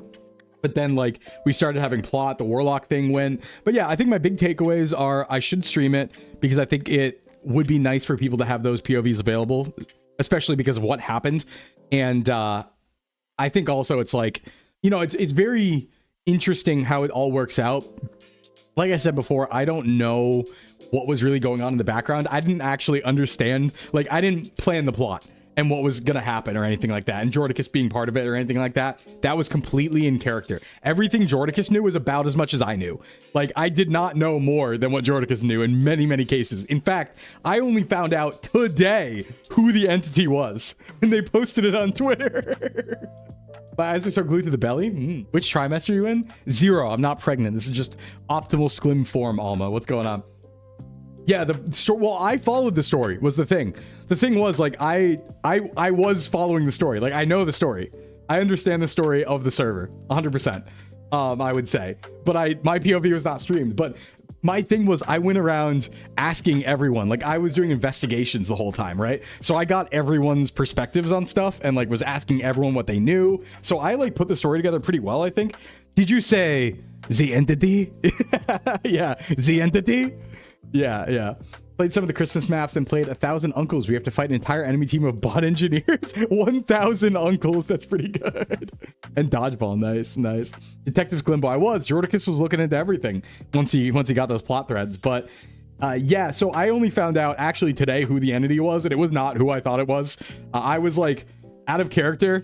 I was so sure that the entity was something that Bettel and Ruse had set up in the background, like to do. And it turned out that it was not that at all. And it was like, oh, the entity just found the entity's playthings and decided to mess with them a lot. But like, the thing was, I was getting the entity, everyone was getting the entity and the warlock mixed up, and that's because we didn't know ourselves. That was a big part of it, right? So at one point, there actually may have been 2 warlocks. I think what happened, to explain the difference between like the Jordicus POV and the Barnacles POV with the whole warlock situation and with like all of that, I think what happened was early on, right, when the mayor first gave the speech on the first day and then disappeared, he talked about the warlocks of Axamundar trying to come back to the plane, and then he got taken away, right? That was the warlocks when they were first introduced. Now, I was following that plot thread, and on following that plot thread, I ended up meeting again with the mayor. Jordicus met with the mayor. The mayor told Jordicus he had a dark power and to embrace it and stuff like that. And basically, this warlock mayor was trying to get Jordicus to work for him. He told him about the artifact. And that was the one in Harmony, right? And that was a warlock thing. Now, the wizard of Los Santos, who was played by the same person, gave Jordicus the quest for the armor and the sword as a way to defeat the warlocks, right? While this was all going on, I guess on the other side, there was also weird supernatural entity magic stuff going on with Barnacles that he was working on. And whenever everyone was talking about the warlock, we all thought we were talking about the same thing. We thought that we were talking about the same series of powers because we didn't know. We were all in the dark. We didn't know who was doing what. So yeah, Nano did an incredible job. Nano did an incredible job as the mayor and the wizard. Great voice. The mayor's voice is insane. I lost my mind and was geeking really hard and had to close my open mic when we were at the meeting, and he just suddenly, in his mayor speech, dropped the wizards from the demiplane of Axamundar as a sentence. I was like cracking up so bad. But I guess what happened was, I think on Barnacles' side and all this other weird stuff going on with the entity and another supernatural force that was related to Barnacles' past also was kind of lumped into this idea of the warlock. And so we all thought we were chasing a warlock, but it was actually 3 separate things. And then they ended up, I guess, unifying or something. Like, I actually don't know the story, but I assume that they coordinated behind the scenes to unify all of it, more or less. Is what happened, but we all thought that we were on the same thing or different things, but it was very complicated. Yeah. What the fuck's a warlock? That's what I love, that bit from the Rue brothers. That was so funny every single time. Just like, you know, very serious RP moment. We're talking about some like in-depth warlock stuff, and then just Gon or Bo being like, I got a question, like, what the fuck's a warlock? And you like can't explain it to them. The wizard was amazing. The wizard was amazing. But this is why I wished I streamed my POV, because I feel like, you know, the wizard didn't interact much with the other POVs on the overarching story. So it would have, I think the Jordicus POV provides a lot more context to what's going on. Thanks for the hydrate, old man. Welcome in. Because there's a lot of times where I was supernaturally led by the nose to show up places, and it, from an other POV, it turns into like a how did Jordicus get there situation, right? Because like there's a few times where I just showed up to something, and without my POV, you miss the part where I am divinely intervened to show up there. Like it happened last night. So one big thing that went on is like there's this whole situation going on right now that's going to wrap up today with the spirit. And we don't know what it is, right? And I'm not even super clued in on what's fully going on, right? Me neither, even out of character. But the spirit has been showing up everywhere in the last few days after the warlock battle, been showing up to people, disappearing, talking to people, saying mysterious things, telling them to enjoy their life, telling them that they have each other and stuff like that, right? So last night, when the whole Bo and Gon situation was going on, with the whole like weird mayor thing and all of that, and what's happening, they put the Ruse in jail, and then Gon appeared to sell out his brother and things like that. While that was all going on, I ended up in the helicopter with Dog and them, and I kind of got the hint that they were doing like a scripted thing. I didn't know this. I was assuming this, that they were doing like a scripted story thing, right? And so I got out of the plane because I was like, okay, they're gonna go do their thing, and I start walking down the road knowing nothing. And I guess what happened was they pinned where they were going in the GPS, so it was still on my map, so I knew where they were going. But I was like, oh, you know, they're gonna do their thing. Like, out of character, I was like, they're gonna do their thing.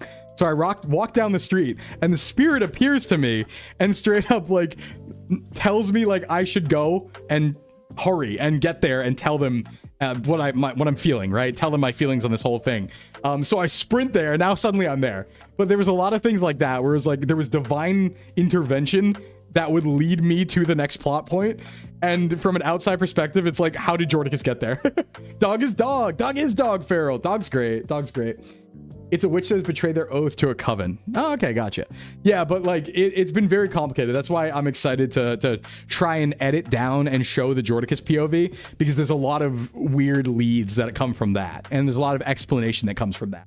Dog, woof. Like, I do think that the artifact and the sword situation got a little muddled, because I think what happened was I was told about the artifact in Harmony by the warlock, like, after the fight pit, which was like day 3 or 4. And I held on to the secret for like 2 days because the warlock wasn't available. And so I held on to that secret for a while. And then I got told separately by the wizard about the armor and the sword. So I had a quest from the warlock and a quest from the wizard. That was the artifact and the armor and sword, right? So we all get pulled to Mount Chiliad, where we all turn into pigs. I think that was day 7 for people who are following along. We all get pulled to Mount Chiliad, return into pigs, and you know, Gavin's giving a speech, Caspian's giving a speech, and Cassian says, and I think the person who knows about it is Jordicus, the chosen one. I was like, huh? What? Because I didn't think our stories were intersecting at all. And I was like, whoa, like out of character. I was like, wait, what do you mean? What do you mean? Like, and so I just played it off, and I'm like, okay, he must be talking about the quest. Like, the warlock must have told him about the quest. So I told everyone about the artifact in Harmony and the sword and the armor on the island, right? Well, I don't think... no, I was not in on it. I was not in on anything, Binka. That's like what I'm really trying to stress, is like all of it was flying by the seat of my pants. All of it was only taking the threads I was given in character and rolling with them. Like, the most I did was I behind the scenes asked the warlock player if he was going to be online a certain day. Because I was like, hey, like, what day can I actually do this? I don't know if you're online or not, right? So yeah, no, I was not in on it. I had no idea Caspian was going to say that. And so I just had to step up and be like, oh, shit, I guess we roll with it, right? The yes and principle of RP. So I told everyone about the artifact in Harmony. I told everyone about the sword and the armor. And it seems like the Harmony thing might have been something that was... I don't really know what happened to it, even behind the scenes. It might have been something that wasn't planted yet, or it wasn't supposed to happen then, or it was something else, right? But I figured I'd tell everyone everything just in case. And yeah, it doesn't seem like the artifact was actually ever in Harmony. It might have been there at one point, because there was one point where we thought somebody took it and was hiding it from everyone else, but that wasn't true. It seems like it got moved by quote-unquote higher powers. So I don't know what happened to that Harmony thread, but I wasn't blowing smoke up anyone's ass. I'll say that much. There was a real thing at one point, but you played it off. Thank you. Thank you. I'm always stressing sometimes, because when things like that happen, I'm like, oh God, I don't want to step on anyone else's toes, because you have to understand, like, I'm trying to navigate around in the dark here, and I don't know if other people are doing planned story things or not. And so I don't want to intrude on a planned story thing awkwardly, right? And because of that, it's like, I got to be very careful. It's really hard to navigate not knowing anything. Because it's like, all right, is this a planned story thing that just they're doing? Or are they open to more people in it? Because I have a reason to be here now. I'm involved now. So it was very, very like, we're just going to play the character and see what happens, you know? You caught onto it too soon, so got it to move it? Maybe. But and it was funny too, because I was told about it 2 days prior and didn't tell anybody. So I didn't spread the news or anything. In fact, actually that day before Caspian gave that speech, I actually went to Harmony with the cult. I went there with Rob and Ronan and I believe Pepper. We went to scout out Harmony ahead of time because I told them about it. So I believe Kingmaker knew as well. I think I told Kingmaker as well, but not where, just that it was a thing. If you listen carefully, you can hear Jordicus Sclimbo externally screaming the whole time. Yeah, no. There are times where I'm like, I feel bad. There are times where I'm like worried that I'm intruding on something and I feel really bad. And I'm like, oh God, am I supposed to be here? And I feel really awkward about it, but I'm like, hey, the plot directed me here, right? Like a big example of that was really funny was way back when, and this is kind of like the post talk. I know today's the last night, things are going on still, but I figured it'd be fun to do like a little roundup talk about it. Hey Kino, what's going on? Welcome. So the big one for me that I was really worried about, that I really like, I was like, oh, I felt bad about it, was it was the baby oil factory showdown I don't know if anyone remembers that, where the entity showed up on the rooftop. But hey, Kino, how you doing? The beauty of GTA RP is the natural growth of plot. It's been amazing. It's been the best RP I've ever done. I'm never going to forget it. I'm going to talk about it on my deathbed. It's been incredible. I'm so honored to be part of it, honestly. But yeah, it was the baby oil factory showdown on like day 4 or 5 or something like that, where what ended up happening was, I guess, here's what happened. All right, behind the scenes. So I think that Gavin, Beef, and Barnacles, and Caspian as well, I guess, we're inviting people to the baby oil factory to try and question them on if they were working with the Warlock, because they thought that there were people who worked with the Warlock, and this was the entity. They thought the entity was the Warlock, right? This is part of the mystery here, right? And they were, I guess, inviting people there to question them, right? Well, one of the people they invited there was Kingmaker, and Kingmaker was a character I just met earlier that day, who was played by John Ken Palm. And Kingmaker's whole thing was trying to find like the power players and decide who was going to be, like, who he was going to prop up and choose as king of the city, right? And but he was just a player. And I guess what happened was the entity always uses a voice changer, and I guess Kingmaker used a voice changer when he called Beef to ask for a meeting to discuss all this power stuff. Beef assumed it was the entity, right? So Beef invited him out there to the oil rig. So he was one of the people they were going to question and jump, right? Well, Kingmaker, knowing Beef's nature, called me as Jordicus and told me, hey, I'm going to this place. I want you there as backup. I want you to stay in the back and hide and be there as backup in case something goes wrong, right? So I roll up to this thing, no idea it's a big planned event or anything like that, and I'm hiding in a bush for 20 minutes. I like the entity picture that I got and posted on Twitter is because I was hiding in a bush for 20 minutes and happened to be at a good angle to see him on the roof, zoom in and take a picture. Complete coincidence I was there. And so when everything started going down, I, of course, couldn't hear them. I could only see people. And even then, a couple of characters were in disguise, so I didn't know who they were. There's actually a part on John Ken's POV where you can hear him saying, like, oh, do you see so-and-so? Do you see so-and-so? And I'm like, no, I don't recognize some of these guys. Like, I don't see Gavin. He's not here because Gavin was dressed up, right? And then he basically told me to jump out and follow him up a tower. And what I didn't know was that Kingmaker was trying to chase down the entity. So suddenly I show up out of a bush, out of nowhere during this heavy moment and climb a tower and start, like, not assaulting anybody, but like suddenly I'm there, right? And it was like, whoa. And then when I got to the roof, I realized like what was going on. And I was like, man, I feel bad now. I didn't know if this was a scripted thing or not. I was here because I was called for backup. Whoa. I came in halfway through and thought this was an IRL story. No, we're talking about an RP story. Ruby, welcome in. So, yeah, no, so I just showed up. Like, it's funny because from everyone else's POVs, you hear just like, is that fucking Jordicus? And I'm just sprinting across the desert and start immediately climbing the tower because I didn't know what was going on. I just got a call to go. He was like, go. And I'm like, all right.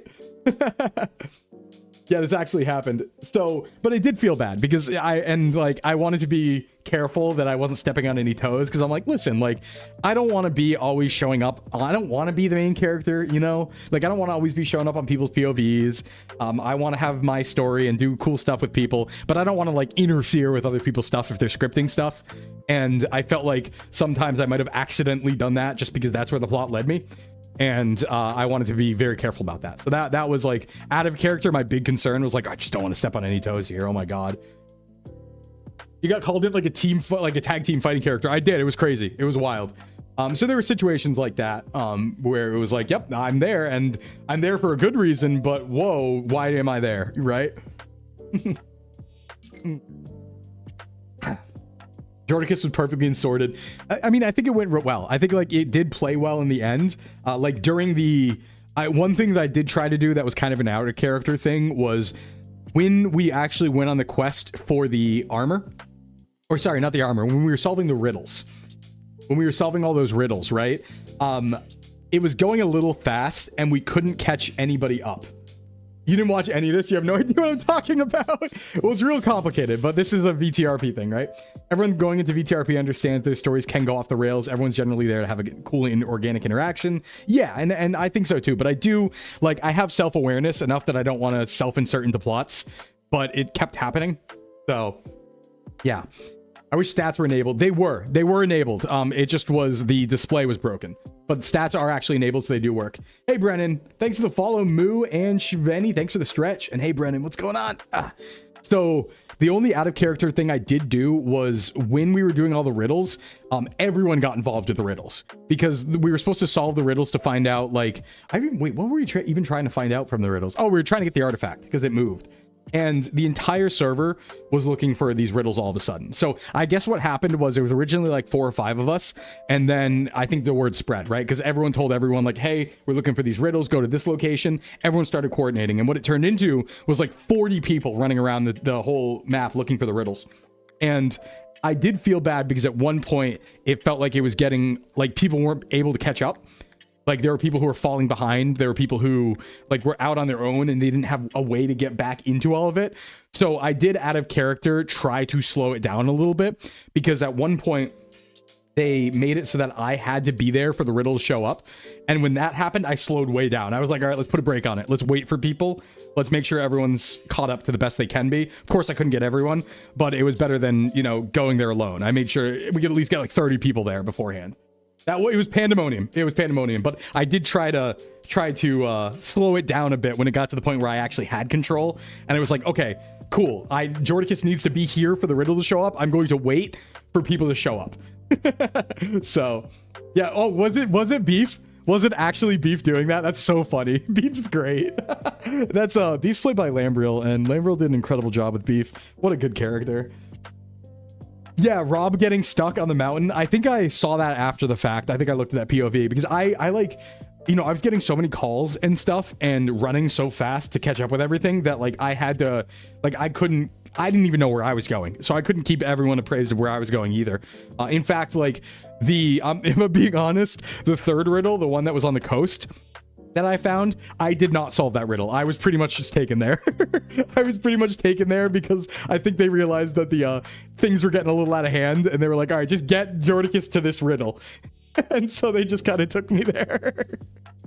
Like I was on a motorcycle with the wizard and he kind of just drove there. So I was like, yeah, yeah, I'll roll with that. That works. Sadako calling for an ambulance. Oh, it's been so fun though. VTRP has been the best experience ever, and I've met so many cool people, and you know, it was just incredible. It was just incredible. I did not expect Jordicus to turn into what he did.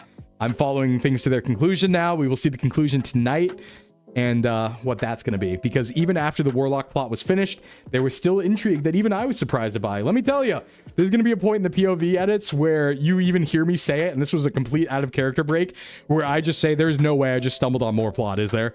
Because literally once the plot was over, I was like, okay, we're going to have fun now. We're going to chill out. I love the plot, but my whole thing was like, you know, Jordicus is struggling going back to a normal life because of after all the adventure. And I just happened to ride up to the military base and I decided to check it out. I was just like, hey, I've never been here before. I think this is where the cults got their like choppers that they were like bringing everyone in on. I was like, let's go check out the military base. I've never been there. So I just drive to the end of a dirt road and there's just a dude standing there named Fallen Knight. And I thought it was a new player at first. I had no idea what was going on. I thought I just happened across a new player at the end of this dirt road, right? And so I just roll up and I'm like, hey, hi, what's up? And they're silent. I'm like, I can't hear you. Like, is your voice working? And then they walk away and disappear. And I'm like, oh my God, I just stumbled on more plot, didn't I? Oh my God, bro. So we've also been having more plot the last 3 days that have been amazing. I am not at all... It's not that I don't want to ever to be portrayed like I didn't want more plot, because I definitely did, because I have like, after everything that happened, it's very cool to have plot to follow, but it was just like, are you serious? I just ran across that. Are you serious? But yeah. And he kept appearing behind us when I was telling you at the hospital. Exactly. And he's appeared to me like 10 times. Even when yesterday, I did not think he was going to appear. Like yesterday was nuts because I assumed yesterday was going to be a non like plot day. Because it turned out that Bo and Gon had a crazy thing planned with that whole like mayor situation and the jail situation and the protest. We almost had we almost overran the police station. I had to try to talk down a violent protest. Did not expect that. I was playing Among Us earlier. I was like, I'm not going to be here much tonight. Like, I'm going to play some Among Us. I got to collab with V-Fleet. And then I'm gonna hop back on for a couple hours, right? And then I hop back onto the server in the middle of a giant protest because they arrested the mayor and they're deciding to break into the police station or not. And I was like, all right, well, I guess we're doing this now. And so I was like trying to calm people down. I was like, let's give Dover time to figure it out. And then, you know, they're talking about breaking into the police station and stuff like that. And I hear the voice of the spirit come to me and ask, are you gonna let them destroy everything? In my head. And I'm like, well, all right, guess we're doing this now. guess we're following these threads now.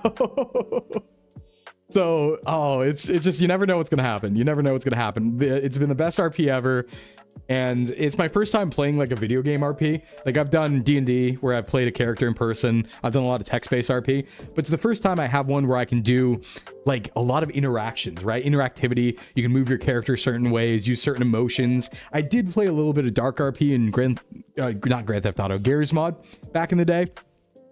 But yeah, it's been a new experience, and I have taken to it like a moth to flame. Honestly, it's like, oh, it's so fun. I've been thinking about joining other servers, but I know that's not good for my health, so probably not going to. The protest arc was nuts. That was like really real for a second, actually. The protest arc got really real because people were talking about police corruption and like trying to break into a station and cause, you know, chaos. And we were trying to talk them down, but they were like, you know, they arrested the mayors and it was a whole political coup d'etat thing. And it was like, whoa, where did that come from? I feel so bonded. I feel so bonded to everybody. Like I'm going to definitely feel like I lost something when the server ends tonight. When it's like, I can't just log on and be like, hey, Dover, you know, what's going on? How you doing tonight, right? What's up, dog? Like, all that stuff.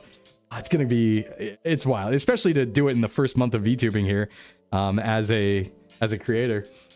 Maybe 1 month if you do it in the future. Well, I mean, I will join any future iteration of VTRP if I'm invited. Absolutely. Absolutely. It sounds like there may be a season 3. I know people have started kind of theorizing about the plot threads and that. I don't want to spoil anything. I did witness something in my POV last night, but it was streamed also, so I don't think it's like out of character. I think we can talk about it out of character because it was streamed, right, to people's audiences. In fact, like 3 or 4 different people. So yeah, but I did witness something last night that seems like maybe season 3 setup. So that's pretty cool. My brain cannot process you're still in your first month. Yeah, crap, me neither. How do you think I feel? How do you think I feel? I'm surprised there hasn't been a more permanent VTRP version. Well, yeah, things work better when they're constrained, I think, right? Because people are very busy. Creators are very busy. And when you have something go on for a very long time, it tends to fall off in an unsatisfying way rather than end in a satisfying way. So I think just like anime sometimes that need to have a good conclusion, sometimes 1 season's enough, you know? And in this case, that being like 1.5 weeks or 2 weeks, basically. Sometimes that amount of time is enough because realistically, you know, I think that if the server did just keep going, less people would play, but also we'd have to come up with a whole new story. I think it's better saved for let it stew, right? And then move on.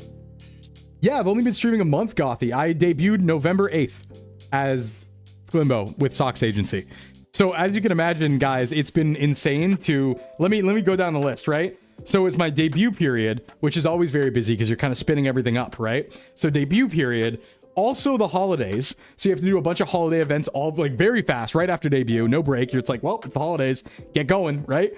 3 back-to-back major collab servers between Parasite SMP, the Socks SMP, and the GTA 5 RP server, right? On top of all that, trying to do my own streams, living my life and running my gym in the background, and also something else I can't talk about yet that is a big project that's taken a lot of mind share. It has been the busiest period of my entire life.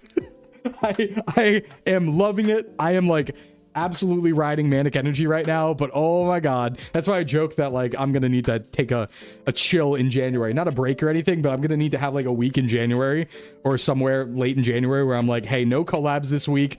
Let me just do my streams and sleep. Please. Oh, gotta have the time skips. Yeah. You've been kicking butt. Thanks, Gothy. Yeah, thank you. I feel like I've been streaming for a year now. It feels like it's been forever. It feels like it's been so long. But yeah, we should get to fitness questions. Let me drink. I really wanted to do a little bit of like a post VTRP thing, even though it's not done yet. I think there's going to be a really satisfying ending tonight. We're having a prom. And oh boy, let me take a drink for that one. Yeah, I didn't expect it to end in a prom. Because I guess people are inviting each other to prom now. And that's a thing. They're inviting each other's characters to prom as like couples for the prom and stuff. And I'm like, oh boy, I didn't plan that for Jordicus. Oh boy. So I'm gonna do my best. Do my best. Prom? Yeah, there's a prom. Jordicus is going with no one right now. The prom thing only spun up in the last day or so, and I was a little busy. But I have had a couple people asking about the prom situation, and I've like deflected a bit. But I guess I gotta figure that out. Oh man. I'm not equipped for that. I'm not equipped for that, let's say. Jordicus for prom. Please don't make me prom king. Please. I've had enough. I've like, if it happens, I'm not gonna be mad or anything, but I am satisfied with the amount of plot that I've gotten. I'm good. I'm good. Pick someone. I'll see what happens. We'll see what happens tonight. I'm going to be playing all night. I have no clients today, so I'm going to jump on the RP probably early and just play for the rest of the night. It's last night. I don't know when the server's going to end, but I'll be there probably until close to the ending, or at least like 2 a.m. If it goes past 2 a.m., then I will leave. But the entity for prom king. That would be fair. That'd be fair. But yeah, we'll see what happens with the prom. That's something that I think only developed, or at least I only heard about as Jordicus in the last day or so. But it sounds like we're having a few events. So get excited for tonight. You should watch some POVs tonight because there are a bunch of really fun events. I guess the first one up is there's going to be a bachelor event where people are going to bid to riz up Damian Black and Bend Over to take them to prom. So there is going to be a riz session to try and have somebody go with Bend Over or Damian Black. That's paid. You hope Ralph wins Ben. That could be funny. That could be really funny. I don't know who I'd want to see. Who would be the funniest one? I actually think the funniest one would be Beef. Beef and Dover would be the funniest one if Beef somehow won it. There's no way he will because Dover wants to kill Beef so bad. But it's like toxic Yowie, you know? Like toxic Yowie. Jordicus is the anime protagonist trying not to be the anime protagonist. Yeah, I'm good. I've had enough plot. I'm very satisfied.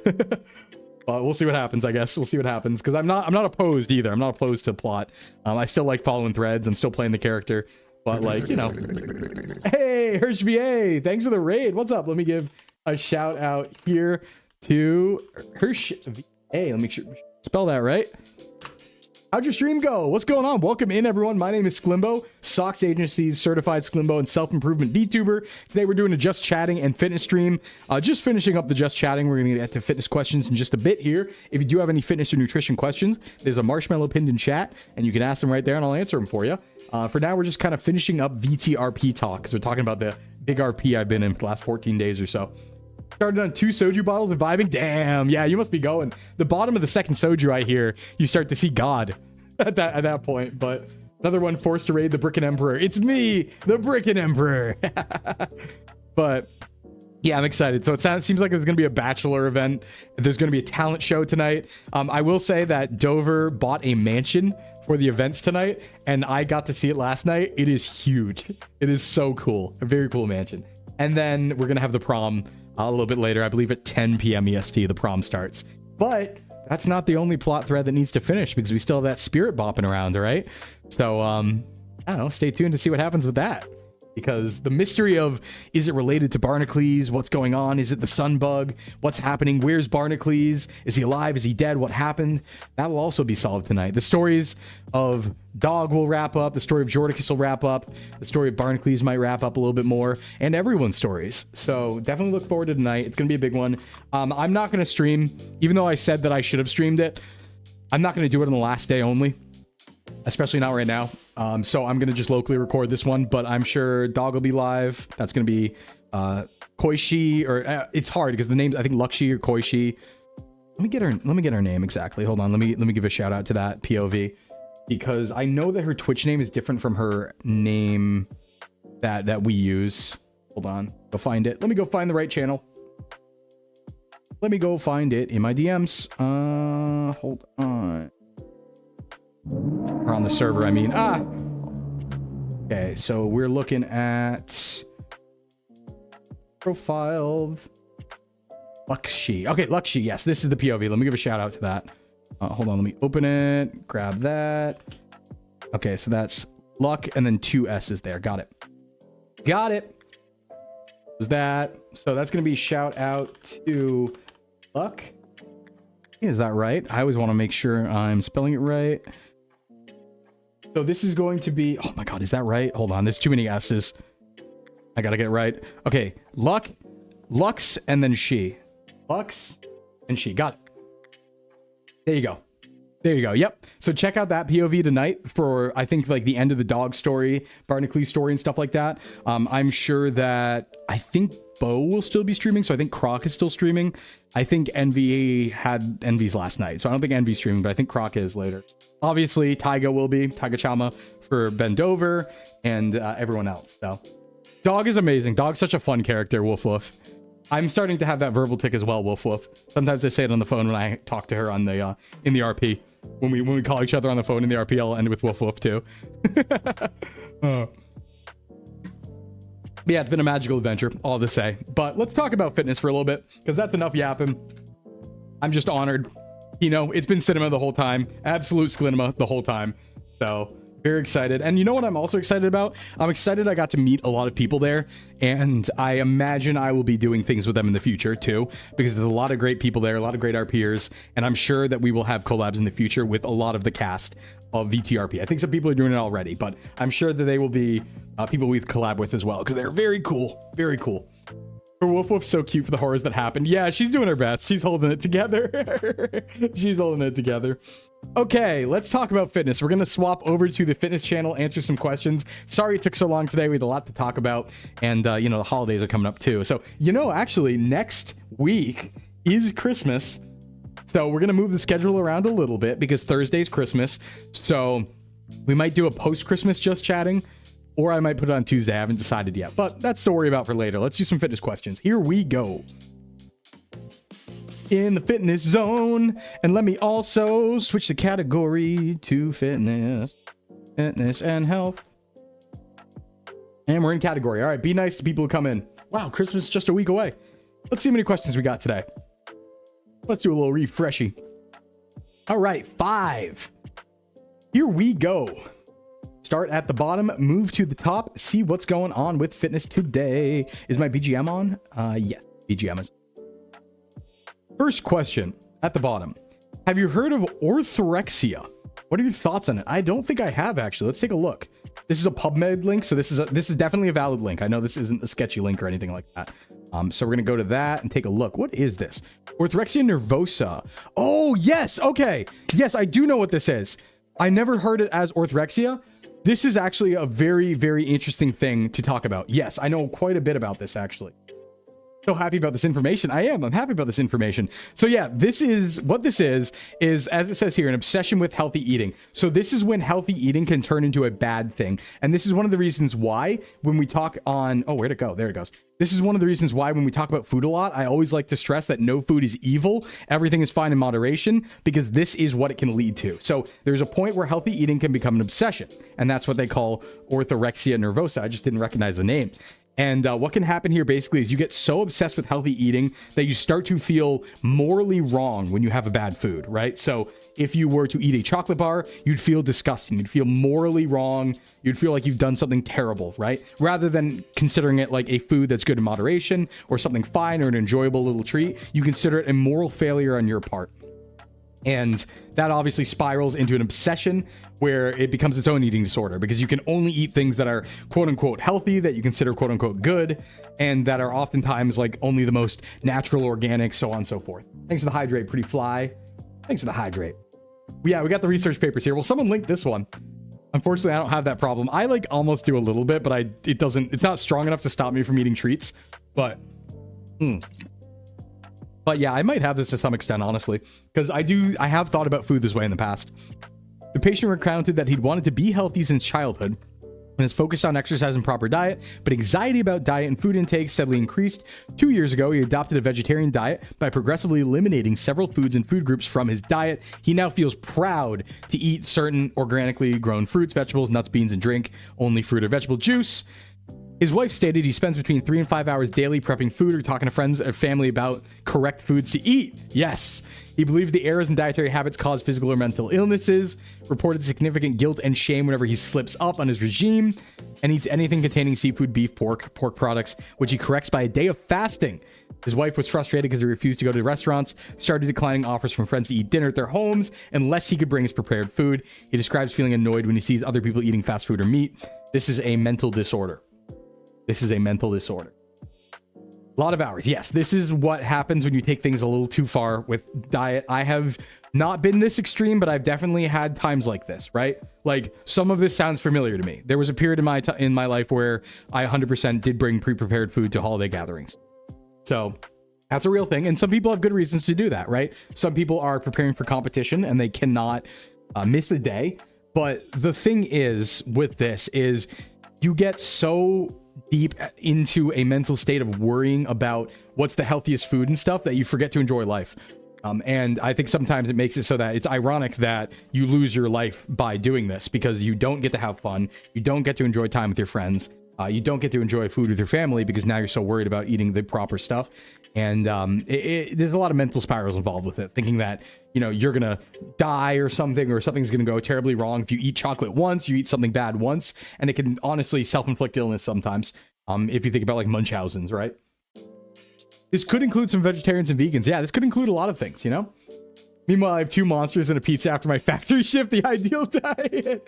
My dietitian does a good job of emphasizing that no food is bad and being forgiven. Yes, and that's what I try to emphasize as well, right? I always say, be good 90% of the time. No food is evil. You can have a chocolate bar if you got the calories for it. It's not going to kill you. Nothing's going to kill you. A McDonald's burger is not going to kill you. Our body's really, really good at filtering out bad stuff and taking nutrition out of things, right? It might not be the most nutritious thing that you could have, absolutely, but it's fun and you want it. It's not going to impact your life. I promise that your lifespan is not going to be shortened by going to Wendy's once, or really even once a week, maybe.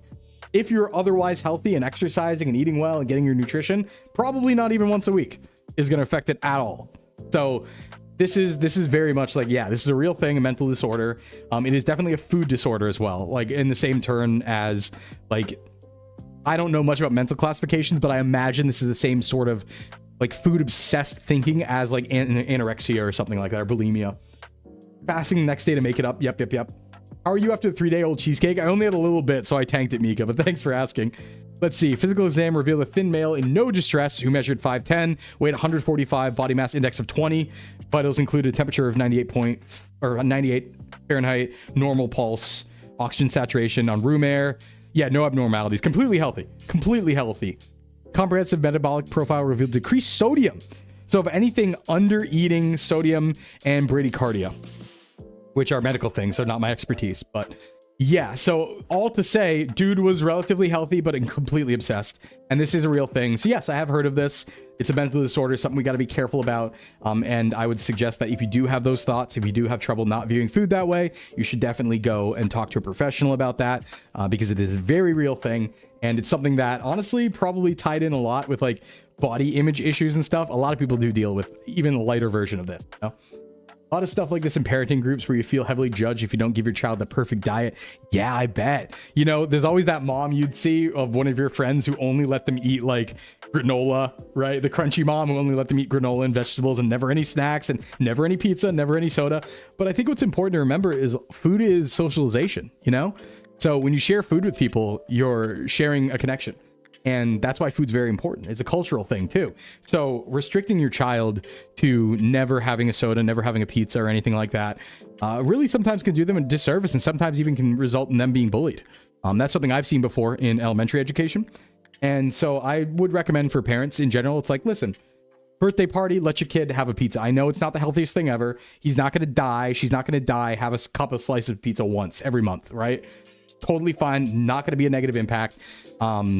It's just, yeah, you got to watch out from the parent angle as well. The almond mom. Yeah. I don't have 7 energy drinks a day. I saw an article about a healthy 54-year-old suddenly having a stroke because of that. Yeah, healthy 54-year-old, except for the 7 energy drinks a day, who actually was redlining the whole time and nobody knew it. You know?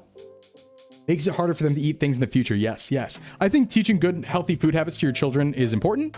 But I think the best way to do that, frankly, in the groups that I've seen, which are, you know, my friend groups and kids that I've worked with and stuff like that in my capacity, what I've seen the best thing to do is have high quality food cooking at home, so they don't even desire that sort of thing. Like, one of the best examples I can think of is one of my friends who never was really interested in eating out, never was really interested in junk food, because the quality of his food at his house was so high.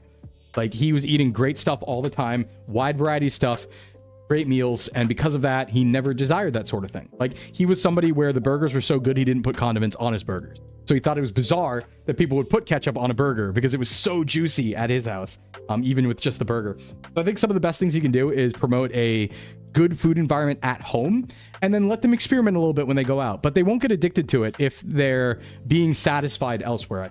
You know? I knew kids with parents like that who would sneak things hard the second they could. Yeah. My sister went vegan for 5 years, physically unable to eat meat without getting sick. That'll happen. It can happen with dairy too. Hey, what's up, Chef? What's going on? What's up, Neko? We're actually talking about orthorexia nervosa right now, about the obsession with healthy eating. So, normalize learning cooking. I do think we should teach cooking. Cooking is really important. Even if it's not like crazy good cooking, like, you can slop some stuff up. Learning the basics is important. I'm one of the people that get sleepy after energy drinks. ADHD, I see. I do hear that's a thing. Like, people with ADHD get tired from energy drinks sometimes and caffeine. Gear Graphic, thanks for the follow. Welcome in. How we doing? But that's a really good question. What are my thoughts on it? So yeah, thoughts are a very real thing. A lot of people struggle with it. I definitely at times have had a lighter version of this where I would not allow myself to buy certain foods at the grocery store because I thought they were too bad, quote unquote. I almost feel like eating them, I could feel myself becoming more unhealthy, even though that was completely in my head. So I would say that I did have a light version of this at one point, and maybe even phase in and out of phases of that sort of thing, where sometimes I'll feel that way, sometimes I won't. But definitely a constant struggle, especially when like that becomes something you have to obsess about. I've said it before, but it's really tough with food, right? Because with drugs, as you know, they're incredibly addictive, but cold turkey is an option. Whereas with food, you have to eat. So you can't quit food cold turkey if you're addicted to it. You have to eat. But as somebody who doesn't really have a good connect between my hunger and the amount of calories I actually need, I have to track my calories and my macros all the time, or I'll eat 6,000 calories a day, which obviously isn't a great thing. So I am definitely predisposed to this sort of thing because I have to think about food constantly, right? Food is constantly background noise in my head. It's constantly something I'm thinking about. So the idea of efficient foods and efficient prices and efficient cooking is always something in the forefront of my mind, and that can lead to development of these sorts of things. So yeah, I empathize 100%. Bring back home ec as a requirement. Yeah. Had to take home ec and learn baking and sewing. It was fun. So they had me clean the dishes. I mean, after you've seen what I've thrown together, it's no surprise, but I'm a really good dish cleaner. I'm clean, all right? I'm a very clean person. I'm very cleanliness minded. I am clean coded, right? I'm like a little maid. I clean up the house and stuff like that. So I clean the dishes and I kind of like that. I do them all by hand too. I don't like dishwashers. I do them manually. Anyway, moving on. Next question. What are some of the best foods or exercises for lowering blood pressure? Oh, interesting. Okay, so, I wouldn't say that there's any specific exercise that's better than others at lowering blood pressure. Exercise in general can help with that because you're just, you know, making your body a little more efficient. So cardio in general would be good for this, for sure. I wouldn't, if you're worried about really high blood pressure, I maybe wouldn't power lift, because your blood pressure spikes incredibly when you're actually doing a power lift, sometimes to the tune of like 300. So I would say maybe don't max out 1 rep max lifts if you already have high blood pressure and you're not on medication. But generally cardio is going to be good for you. Any exercise will be good for you. Food is where you want to focus. Food is for sure where you want to focus on lowering blood pressure. Sometimes it's genetic. Sometimes there's not much you can do food-wise, but in some cases there is.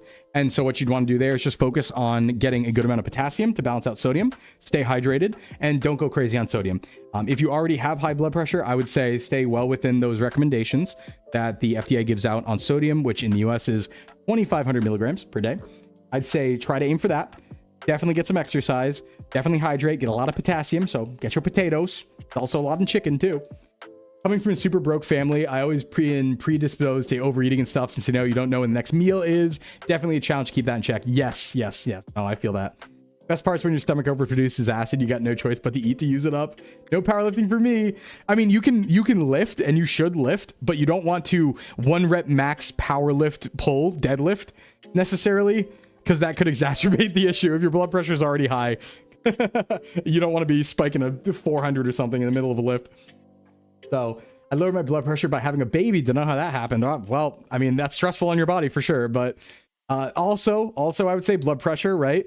Try to regulate cortisol, try to be less stressed in your day-to-day life, rest more, meditate maybe, try and keep a more calm and cool mindset, because that can happen, that can matter. People joke about lowering their blood pressure, but managing it with cortisol can absolutely help with that sort of thing in a real physical, biological sense.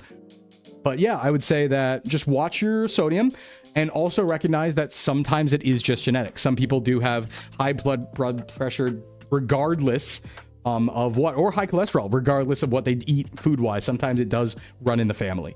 My dad's a great example. So my blood pressure is fine, but my dad actually, he is a runner. He runs marathons and he doesn't eat much. He has abs. Like, he's way smaller than I am. He still has very high blood pressure, despite running all the time, despite not eating much, despite basically having abs at like 65. And despite that, he has high blood pressure. So sometimes it is just genetic and you can't do much, but you should always check and see if you can do something with your diet, because food can be medicine. And so it's always good to try that out, because maybe you can get away with it. Maybe it'll work for you. And then you just say, hey, I have to avoid high sodium foods. I know for me, for example, I developed migraines off eating certain foods, probably because of like blood sugar spiking or something. That was that whole ramen migraine situation. And so what do? I just don't eat ramen and nothing else. And that's not a problem for me anymore. I adapted the diet and fixed myself to some extent. Yeah. So always just keep that in mind. You can always mess around with your diet to help with certain things. I don't want to ever say it replaces medicine, because it definitely doesn't. Medicine's really good. It's really important. We have a lot of good vetted stuff out there that you should do if a doctor recommends it. But I think on the edges, when you're like right over the border, like maybe you're just slightly high blood pressure, take a look at the diet. Take a look at the lifestyle. Maybe you can fix it and not need the medications so that you don't have to take it for life. And that also saves you money. So something to consider. I was on meds for high BP before I was pregnant, throughout, and then afterwards they took me off them and I was fine. Sure. Hey, it works. Yeah, watch your stress. Yeah, exactly. Stress is a big one. I think we're all very stressed out these days, and I think it's really important to try to tier your life in a way so that there's less stress, right? Whether it be taking more time for yourself, relaxing more, playing more, not getting into internet arguments, right? That's even a big one, right? Just like arguments going on online, arguments in general, just avoid them. Try and avoid them. Try and have just a kind of a low-key way of going about life, I think. Be chill. And it will help. It will definitely help. Helps your gains as well. That's why a lot of the biggest powerlifters and bodybuilders you see are really calm people when they're not lifting. They're very kind of quiet and chilled out and low energy, because they're just like, no, they don't have a lot of stress. They're trying not to have a lot of stress because they get more stress than anyone that one time they do a lift. That's the best lift anyone's ever done, Become a hermit in the woods. No stress forever. Yeah, except for bears. Seeing a dietitian for my high blood pressure too, and now I'm trying out more meals in a day, way smaller portions. Seems to be going well. Good to hear. Ignore any internet stuff, less will affect you. Balanced diet too. Yeah, more veggies and fruits. VTuber, yes, it's me. What's up, Shoshu? It is me, VTuber. Real. Great question though, because some interesting answers there. Yeah, you should chill, Max. I would also say, if you have anxiety or high blood pressure, this is not a prescription. I'm not a doctor. This is not necessarily even a recommendation, because I don't want to recommend a lot of supplements or something, but I have heard and experimented myself that people who have high anxiety sometimes, as a natural anti-anxiety medication, will mess around with ashwagandha. And that is an over-the-counter thing you can get at any store, any grocery store. And there's some studies suggest it does affect anxiety, it does affect cortisol production, and lifters use it to reduce physical stress, but it can help as a natural anti-anxiety as well. Something to maybe look into if you're always feeling really anxious, but you don't want to jump on medication. But that is something I want you to research on your own first. Do not take my word for it, because it affects different people differently, and we don't have any really long-term studies on it that are out like 10 years. So we have some short-term stuff, I think, in like 1 to 3 years, but we don't have any like really long-term stuff. So be cautious, I learned to calm Max years ago. My life's so nice now. Yeah, just hang out, keep yourself green line, don't be on the edge, that sort of thing. I'm just a chill guy at the end of the day. Gram of uranium is 20 billion calories. Get the bulk. What's it called? Ashwagandha is what it's called. What type of VTuber are you? I am a self-improvement VTuber. I'm Sclimbo. This is what we look like at the male VTuber factory. Every male VTuber looks like this before we evolve. I just got out early. I escaped. That's the story. Ashwagandha is exactly the supplement I took that spiked my liver enzymes. Yeah, be careful. That's why I'm saying be careful, because it can affect people differently. This is not creatine. This is not like everyone should take this. It works. It's the best thing ever. We're talking about like a tier 2 or tier 3 thing that might do something, but you should be careful with it, and you should cycle it. Also, you shouldn't stay on it for a long period of time. Maybe like, I think it was like 2 months at a time, and then you cycle off for a few months. So don't take it as a recommendation. I'm just saying it's something that people do. It's something I've done, and it definitely works for them, and I've seen it work for other people. So it's something to maybe look into if you are looking for a solution. Not something you need. Not something you need. Does the VTuber factory give you those clothes? No, I got these. I got these from Flork after I escaped. I just have my little underwear, my little shorts. All right, we did hit another ad break, so let me go ahead and disable that. I'll be right back in 4 minutes, guys, and then we'll keep answering the rest of these fitness questions. Maybe hit some Scrandle and the daily food guesser afterwards. But one more ad break, all right? Be right back.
All right, welcome back from ads, everyone. So apparently there's a furry question. Whoever did that, you know who you are. You know who you are. I'm gonna let's get it over with. All right, I see it right here. We'll just do it. Will you get a dog ear with dog tail on your model like a certain figure of the past? I don't know what you're talking about. I only recently escaped from the male VTuber factory. I have no idea what you're talking about. What do you mean? I would never do such a thing. I would never do such a thing. I would never do anything like that. No. I have no idea what you're talking about. I plead ignorance. That has never happened. I am Sclimbo. Wait, Owen, why is it puppy girl? Wait, why puppy girl? That doesn't make sense. I'm literally VTuber male. I think they mean when you did the debut, there's the pre-made that you used. Oh, that must be what they're talking about, Iodo. Yeah. That must be it. Yeah. No, I don't know. Why do I get the feeling he's lying? I'm not lying. I've never lied once in my life. I've never lied once in my life. Anyway, moving on. Another fitness question. What kind of dynamic stretches would you recommend before working your chest, back, and arms? I'm not answering that. I'm not answering that on chat. No. Stop. What kind of dynamic stretches would you recommend before working your chest, back, and arms? Honestly, whatever exercise you're about to do is usually my answer, right? So if you're going to work your chest, if you're doing a bench press, bench first. Start with the bar. Start with a little weight, move up, pyramid up to your actual working set, and then do it. Same thing for back and arms, right? Obviously, with pull-ups, it might be a little hard, but if you have an assisted pull-up machine, I would start doing assisted pull-ups, then go to regular pull-ups, or just general, hold your hands above your head type stretches, things like that. I do like the idea of people doing the bar work where they're kind of they have the bar in their hands and they're moving it above their head back and forth and stuff like that. Arms, same deal. Really, the thing is, it's like sport specificity, right? If you want to best prepare yourself for a specific sport or a specific movement, the best way you can do that is by practicing the movement. So best thing you can do to warm up for bench is bench press. Best thing you can do to warm up for an overhead press is to do an overhead press. Best thing you can do to warm up for chest flies is to do chest flies. I would just say, obviously, with a lower weight than your working set, don't jump right into it, and just start with the bar or just a little bit of weight and really focus on controlling the motion, finding your range of motion for that particular exercise so that you can then repeat it within the actual sets. That'd be my recommendation, right? Got that Sclim dog in me, but that's my usual recommendation. So it's a kind of a cop-out answer, but the answer is, yeah, just do what you're about to do, just with less weight. Tends to be the best thing as far as it goes for lifting, right? And then obviously there's some exercises where you can't do that, but then I guess, general common sense prevails, right? Just stretch a little bit, right? Roll the shoulders, pull your arms across your body, the stuff you learn in middle school. That'll work too. Not as well, but it'll work. If you really like a push-up, right? If you're doing a push-up with just your body weight, I guess you could start doing leg push-ups, but realistically, you probably are going to jump into push-ups. So something like that will work in that scenario. Any recommendations for training hand grip strength? God, I wish I knew. No, I got, you probably saw the cooking stream, but I have tiny hands. And it's actually a really big problem because I can't wrap my hands completely around a bar. So my deadlifting and stuff has always been limited by how much I can actually hold with my grippers because I have tiny hands. And that's a really big problem.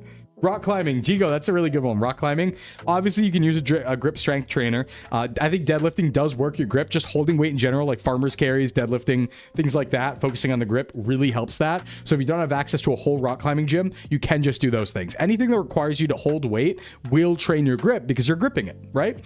So dead hanging. Yeah, dead hanging does as well. Good idea, bot. If you're dead hanging from a pull-up, doing a farmer's carry with a trap bar for deadlifts or something like that, or just deadlifting in general, all of that will train your grip strength. I've always found that grip strength gets trained through training other things because you're always using your hands for a lot of things, right? So you do have to grip bars and you have to grip dumbbells, you have to grip cables whenever you're using them. So it will get inadvertently trained for sure. I would just say, yeah, if you want to really focus on it, I guess you would just do like grip exercises. Yeah, like the grip trainers and things like that. And like we said there, like rock climbing, dead hanging, that sort of thing. Yeah. I will say too that if you feel that your grip is what's limiting you on a lift, I would recommend getting straps, honestly, because think of it this way, right? when you are deadlifting, or you want to deadlift and you want to get better at deadlifting and you're trying to train your deadlift, okay? But the reason you're training your deadlift isn't for a competition necessarily. You're training your deadlift because you want to train your posterior chain, you want to train your hamstrings, things like that, right? If your grip is a limited factor, all that's doing is holding back all those other muscles. So even though, yeah, it'd be great if the grip caught up, I actually think it's way better to just get some straps and deadlift beyond what your normal grip can be. Because if your back can handle it, if your hamstrings can handle it, if your form can handle it, you're just giving more stimulus to your muscles and growing them rather than being held back by your grip strength. So I'm very much in favor of using equipment in those cases, whether it be like, you know, Versa grips or clamps or something like that, just so you could actually move the weight that you should be able to move if your grip is what's holding you back. And then your grip will catch up eventually. But yeah, I wouldn't wait for my grip to catch up if it meant not progressing on a deadlift. Is personally my feeling, you know? Back day carrying grip strength on its back. Yeah. Deadlifting's limited right now by my hand grip. Yep. So in those cases, I'm like, hey, just get straps. You know, if that's what's limiting you, just go higher because you can go higher. So why hold back? Why hold back? If you could use some equipment to solve the problem. But it looks like that's all the questions we have today. A little limited day on questions. That's totally fine. Let's see here. If there are any more, feel free to throw them in. For some reason, they're not showing up on my phone. Usually I see them come in my phone, but I'll just refresh one more time. But in the meantime, let's really quick see if we can hit some Scrandle and some Food Guesser today. As per usual, our dailies, get those out of the way. So first things first, let's see. Actually, do I want to stay in health? Would that make sense? I guess, no, health and fitness isn't really Scrandle. That's more food and drink, huh? That's more food and drink, huh? All right, we'll go over to food and drink as a category. I think that counts. And that makes sense because we do Scrandle and Food Guesser, so food and drink makes sense. All right, now we're in food and drink. Let's go ahead and do this real quick, our dailies. And let's see what's up on Scrandle. Everyone lock in. And let's see how we feel today. You sent me an important question in DMs. Okay, should I check it now? Hold on. Let me check it now. Oh my God. Oh my God. Hold on. Hold on. I'm saving that to put on screen. Hold on. Look what you've done. Look what you've done. Everybody, look at this. Hey. Hey, what are you doing? Hey, what are you doing, Fibby? What you up to? What you up to, Fibby? Hey. Hey. Hey now. Calm down, everyone. This is a dangerous game we're playing. It's a real dangerous game we're playing. I would heckin' give Twitch the rights to any food pick they wanted if they would just do away with the AI gen image. Oh, do they have an AI gen image for the category? I didn't know that. Also, Shakim, thanks for the follow. I missed that one on ad break. The Sklog. You're at work? Damn, that's work for you? Shit. But, you know, let's be careful. Let's be, you guys might not know what you wrought. You might know what you wrought. Be careful. Be careful. All right, let's play our daily Scrandle. Let's get in, everyone. What are we looking at today? This is the bonus round, so we're just choosing the one we like the best. We got pork sandwich, chili cheese loaded chips. Let me make sure the screen's looking good. Oh, I am blocking it. Let's just go to... Oh, God, yeah, that really blocks it, huh? Hold on, I can make it smaller. Because usually I use my full screen for this, but that's set up right now for GTA. Actually, I can probably just set it up real quick. Hold on. Let me do that. All right, here's my void, and here's my chat, and here's the alerts, and then we will get browser window capture of this. And let's... Is that right? Do I have... Boom, boom, boom. Get rid of that. Food Guesser, high resolution world map, Scrandle. Should be fine. Okay. And then I will open the browser source. This is like better for like actual full screen games, I think. I don't have the best setup for this sort of thing, I'm going to be honest. But we do what we can. We do what we can. We do what we can. It's just like, yeah, I don't obviously get my screen the right size. I got to work on that. There we go. That should be better. There's going to be a little black to the side, but it's fine. We're not going to be doing it for too long. Hopefully Food Guesser will be similar. All right. So let's see. How are we feeling? Pork sandwich? That's $2.20 though. That's $2.20. Or chili cheese loaded chips. You should get a better setup to match your high fidelity VTuber if I'm honest. Yeah, I should. Yeah, I should. I just need to have... The problem is I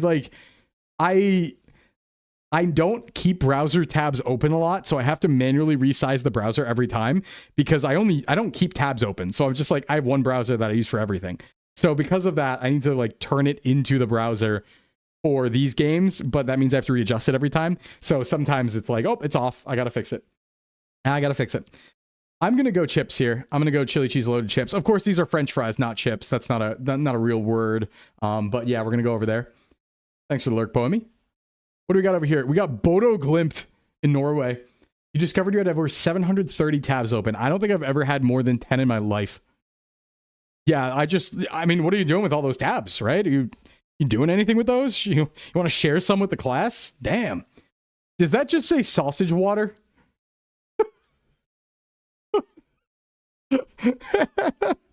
Hey man, what the hell sausage water? What? Someone want to explain that? Hold on, where's Mog? Hold on. Any Scandinavians in chat want to go ahead and explain this one for me? What the hell sausage water? It's broth? All right. They could have picked a better name for it, because broth ain't sausage water. Something from the north, don't ask how I know. Hey, Sharko. Yeah, can any Scandinavians in chat go ahead and explain this one for me? Norway? Norway, what are we doing? Because, like, hear me out, right? Broth? Yeah, sure, it's bone broth, right? Sausage broth or something like that. I bet that's pretty good. Sausage water implies a very different thing. Versus cheesy chips. You recognize the spices in the rim? Okay, gotcha. Well, I'm gonna take cheesy chips even though it's not even melted because I don't want sausage water. Are you kidding me? This is biased. This pie? That's not a pie, brother. What? Ooh. Loaded roast potatoes with beef and gravy. Oh. Very good.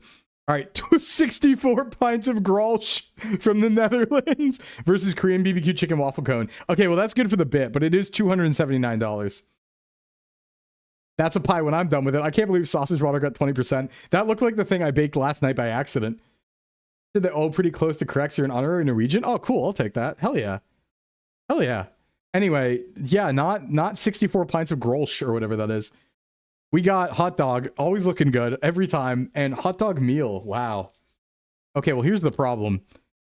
It actually looks like this hot dog might have more hot dog. It's half the price.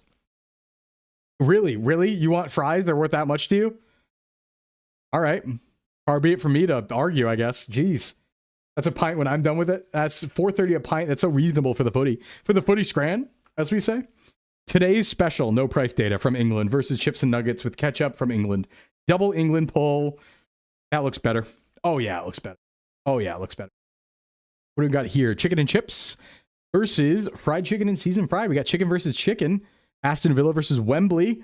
Similar price. It's close. You know what, though? I think this sauce is intriguing me more. You're going to say right.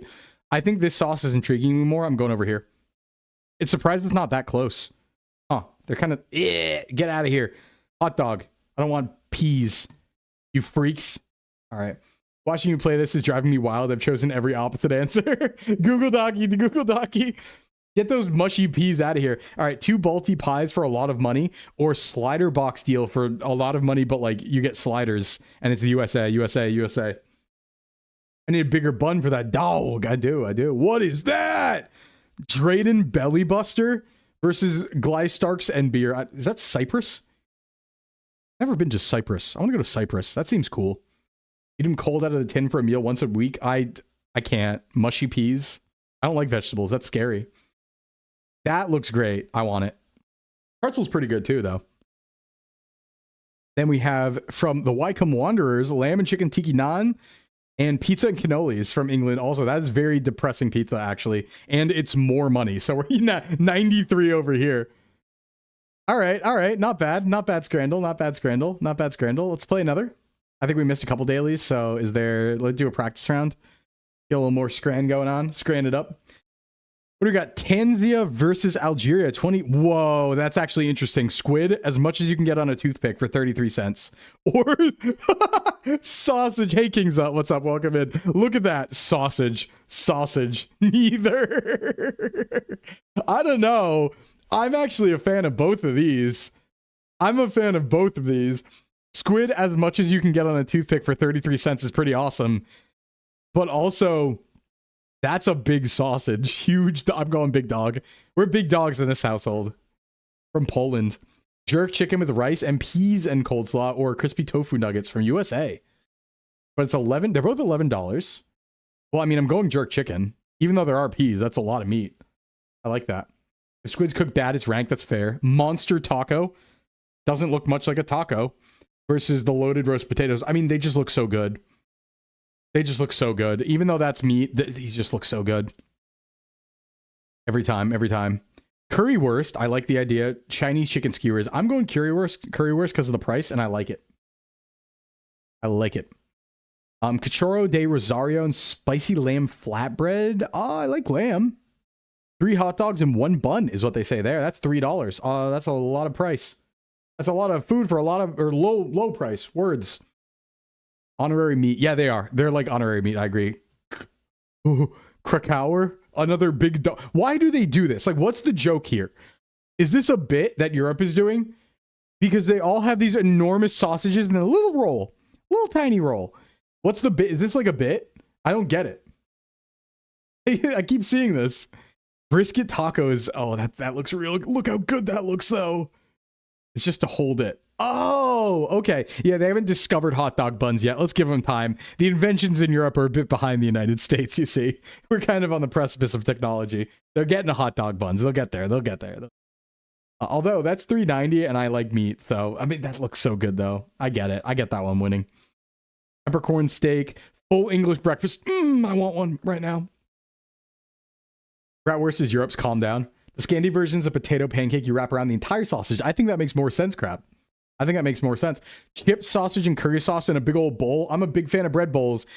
That's a pretty nice burger, though. But that's so... Ooh. Yeah, I'm going here. Really? Listen, I think I'm just winning on price efficiency. Honestly. Get the peas out of here. Double cheeseburger. That's right. Correct answer. Ooh, tropero. Pork crackling, fried eggs and rice, steak, and olive pie. With mushy peas. Again, get out of here. We go Brazil here. All right, not bad. Let's get obligatory food guesser next. Our favorite game, play our daily. So everyone, for those who don't know, as always, food guesser is guessing where a food is from based on the ingredients. It's a geography game. You're about to get so British. The pea thing's stressing me out. Get it out of here. I don't like vegetables. AL is Ollie. Did I say Ollie? Maybe it's how in WW2 they would carry XXL condoms on them. Yeah. Everyone was just carrying around XXL all the time, you know? Just gotta. The missus have finally given me the blessing to try the bricken. Yeah, let's go. Let me know how it goes. Okay. So we guess where this is from based on the ingredients, and sometimes I'm good at the game. Right away, this is looking like a European meal to me. There are almonds, though. Hey, Malfi, for a guy who likes the color green, you sure judge of green foods. Yeah, well, they're gross and yucky. Malfi, okay. How you doing today, Malfi? How'd your karaoke go? Heard you doing karaoke earlier. Shout out to Malfers right there. You go click on Malfers if you haven't. Genmate, Threadmate, friend, cherished friend. Malfi. Is this just biscotti? I don't know. See, the thing about this is throwing me off is the almond. Pretty good. We're doing food guesser right now, which is like geographically guessing food. I think you've been here when we played it before. You think Algeria, Phoebe? You want to say Algeria? Sounding Mid-Eastern. I'm willing to consider a Middle Eastern because of the almond introduction, or like North African. It could be, this could very much be like Turkey or something. You've eaten this? So you say Algeria. All right, let's just throw Algeria. If you're so confident in an Algeria guess here. Damn, you kind of killed it. Italy locking it in. Your university house rate, that got it. Okay, so North Africa was pretty close. So we would have gotten somewhat there. So here we go. Next up, pork lungs, pork heart, double pork, onion, garlic, vinegar, soy sauce involved, fish sauce involved, ginger, bay leaves. Ooh, what the hell? Okay, hold on. This one's weird. Filipino sounding, you think? We have bay leaves, but we also have soy sauce and fish sauce. So like, and pork, huh? I think it's Asian. I agree. Think Filipino?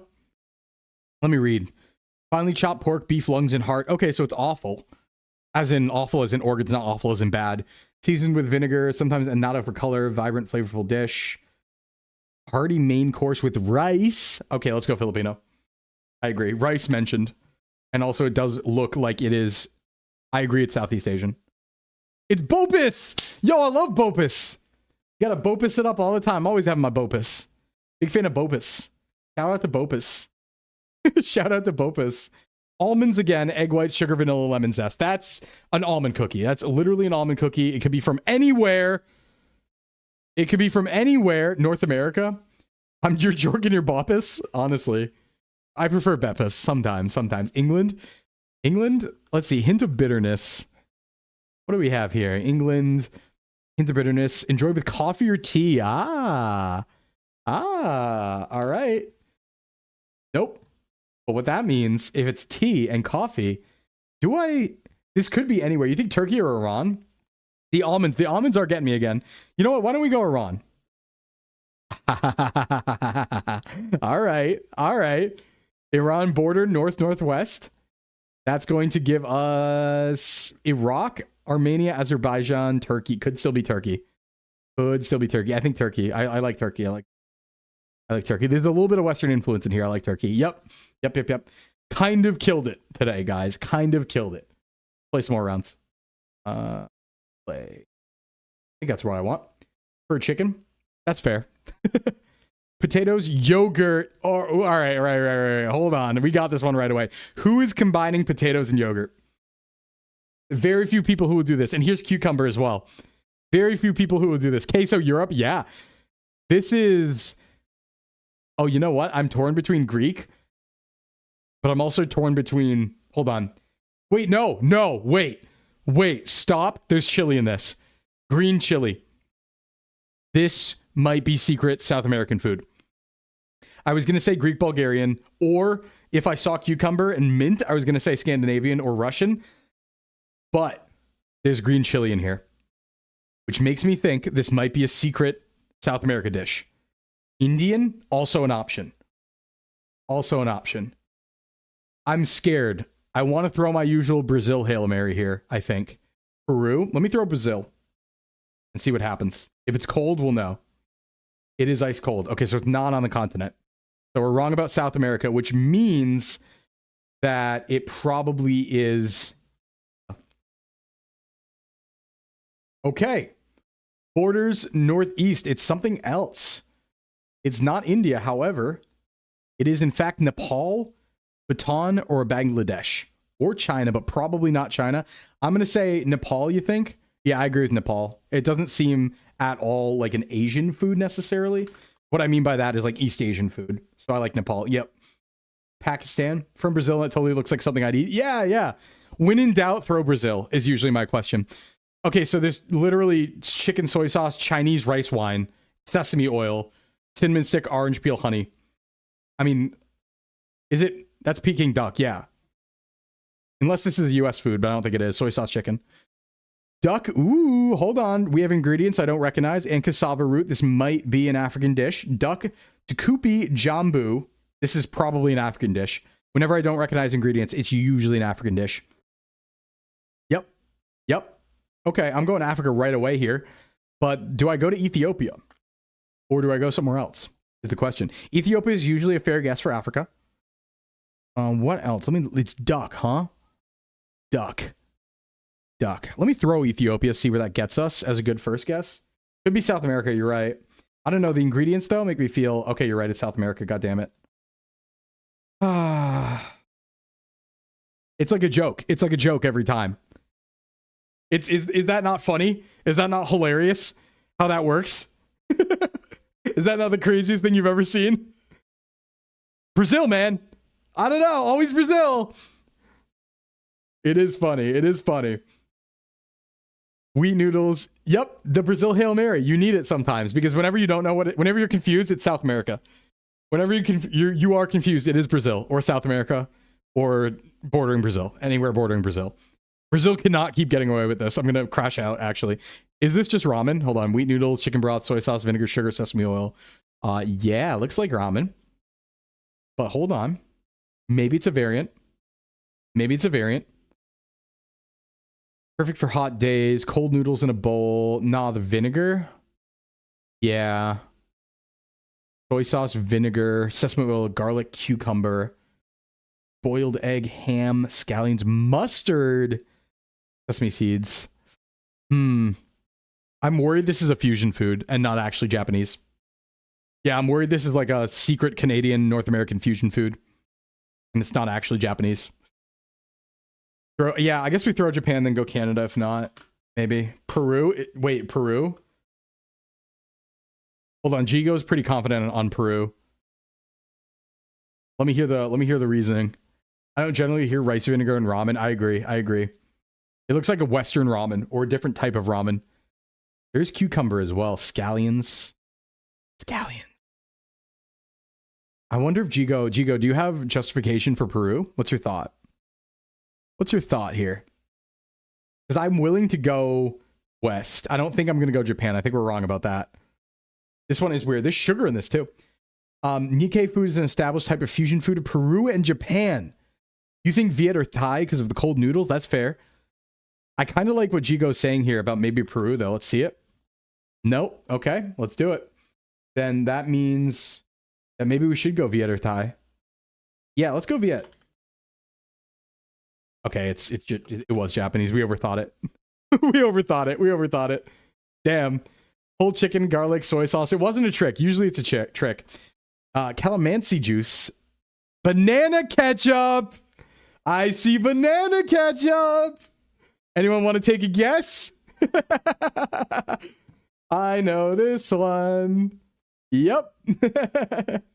Easy. Filipino ingredient. Easy. Lamb or pork offal. So that's organs. Rice, potatoes, onions, garlic. All right. Olive oil. Olive oil always means it is Italy, Greece, Cyprus, Turkey, Spain, France. Usually not France. Every time this is in that area. So we just have to figure out where. Rice is involved. That makes me think Turkey. White wine is involved. You think it's Spanish because of red wine? I guess, yeah, I could see Spanish. I could see Spain using rice. Absolutely. Looks Spanish. I don't know how the fork looks Spanish. I don't know that, but let's go Spain. Nice guess. Nice. Also Argentina, Bolivia, Mexico, Peru. Many guesses there. Pork, annatto seed, orange juice, vinegar, garlic, cumin, oregano, cloves, salt, pepper. It's pork in a mixture of orange juice. Orange juice. In banana leaves. And tortillas. Served with pickled red onions and tortillas. Okay, well, tortillas are involved. Yeah, I mean, like go Brazil. Brazil is cold. Huh. Is this ours? It's not, but oh, it's Mexico. Wow, Brazil is cold to Mexico? I guess. Huh. I thought it'd be like a warm. I thought it was a little closer than that. Because I was going to go to Mexico, but I was like, oh no, it's cold. It couldn't be Mexico. That's just baked mac and cheese. Wait, no, it's not.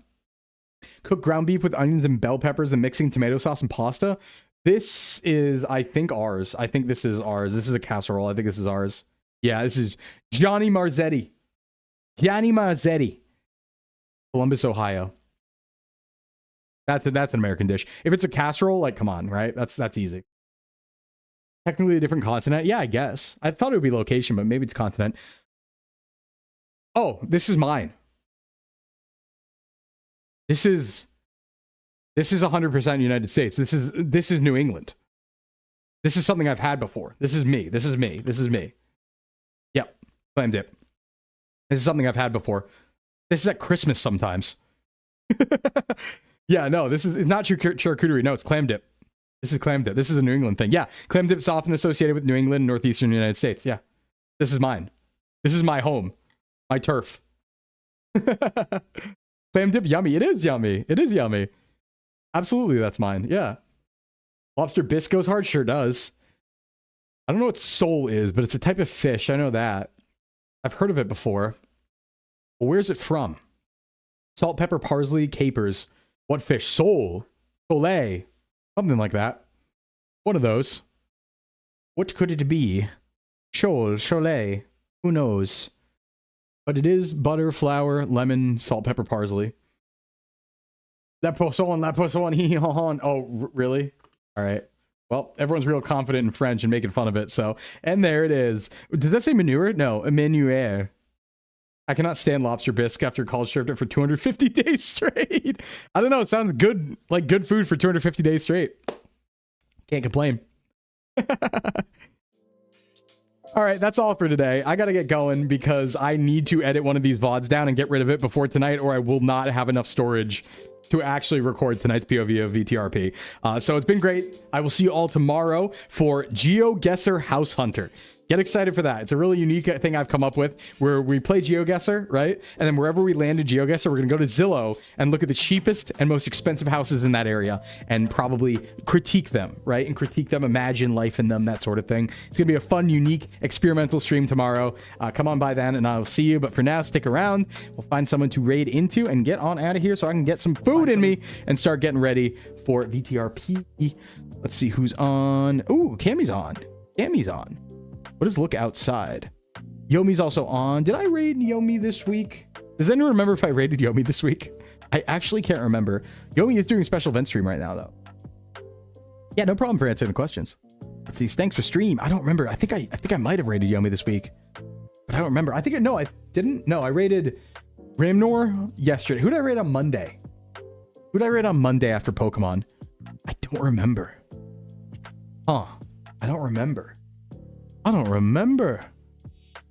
I should probably check that. Keep a list or something, but... Okay, let's go. Wait, Uo's on. You haven't seen Cam in so long? Yeah, we should probably... Let's go to Cammy. Let's go to Cammy. How far is Cammy in? Cammy's 2 hours. Oh, Cammy's still going, though. It doesn't look like Cammy's ending, necessarily. So let's go to Cammy. Let's go to Cammy.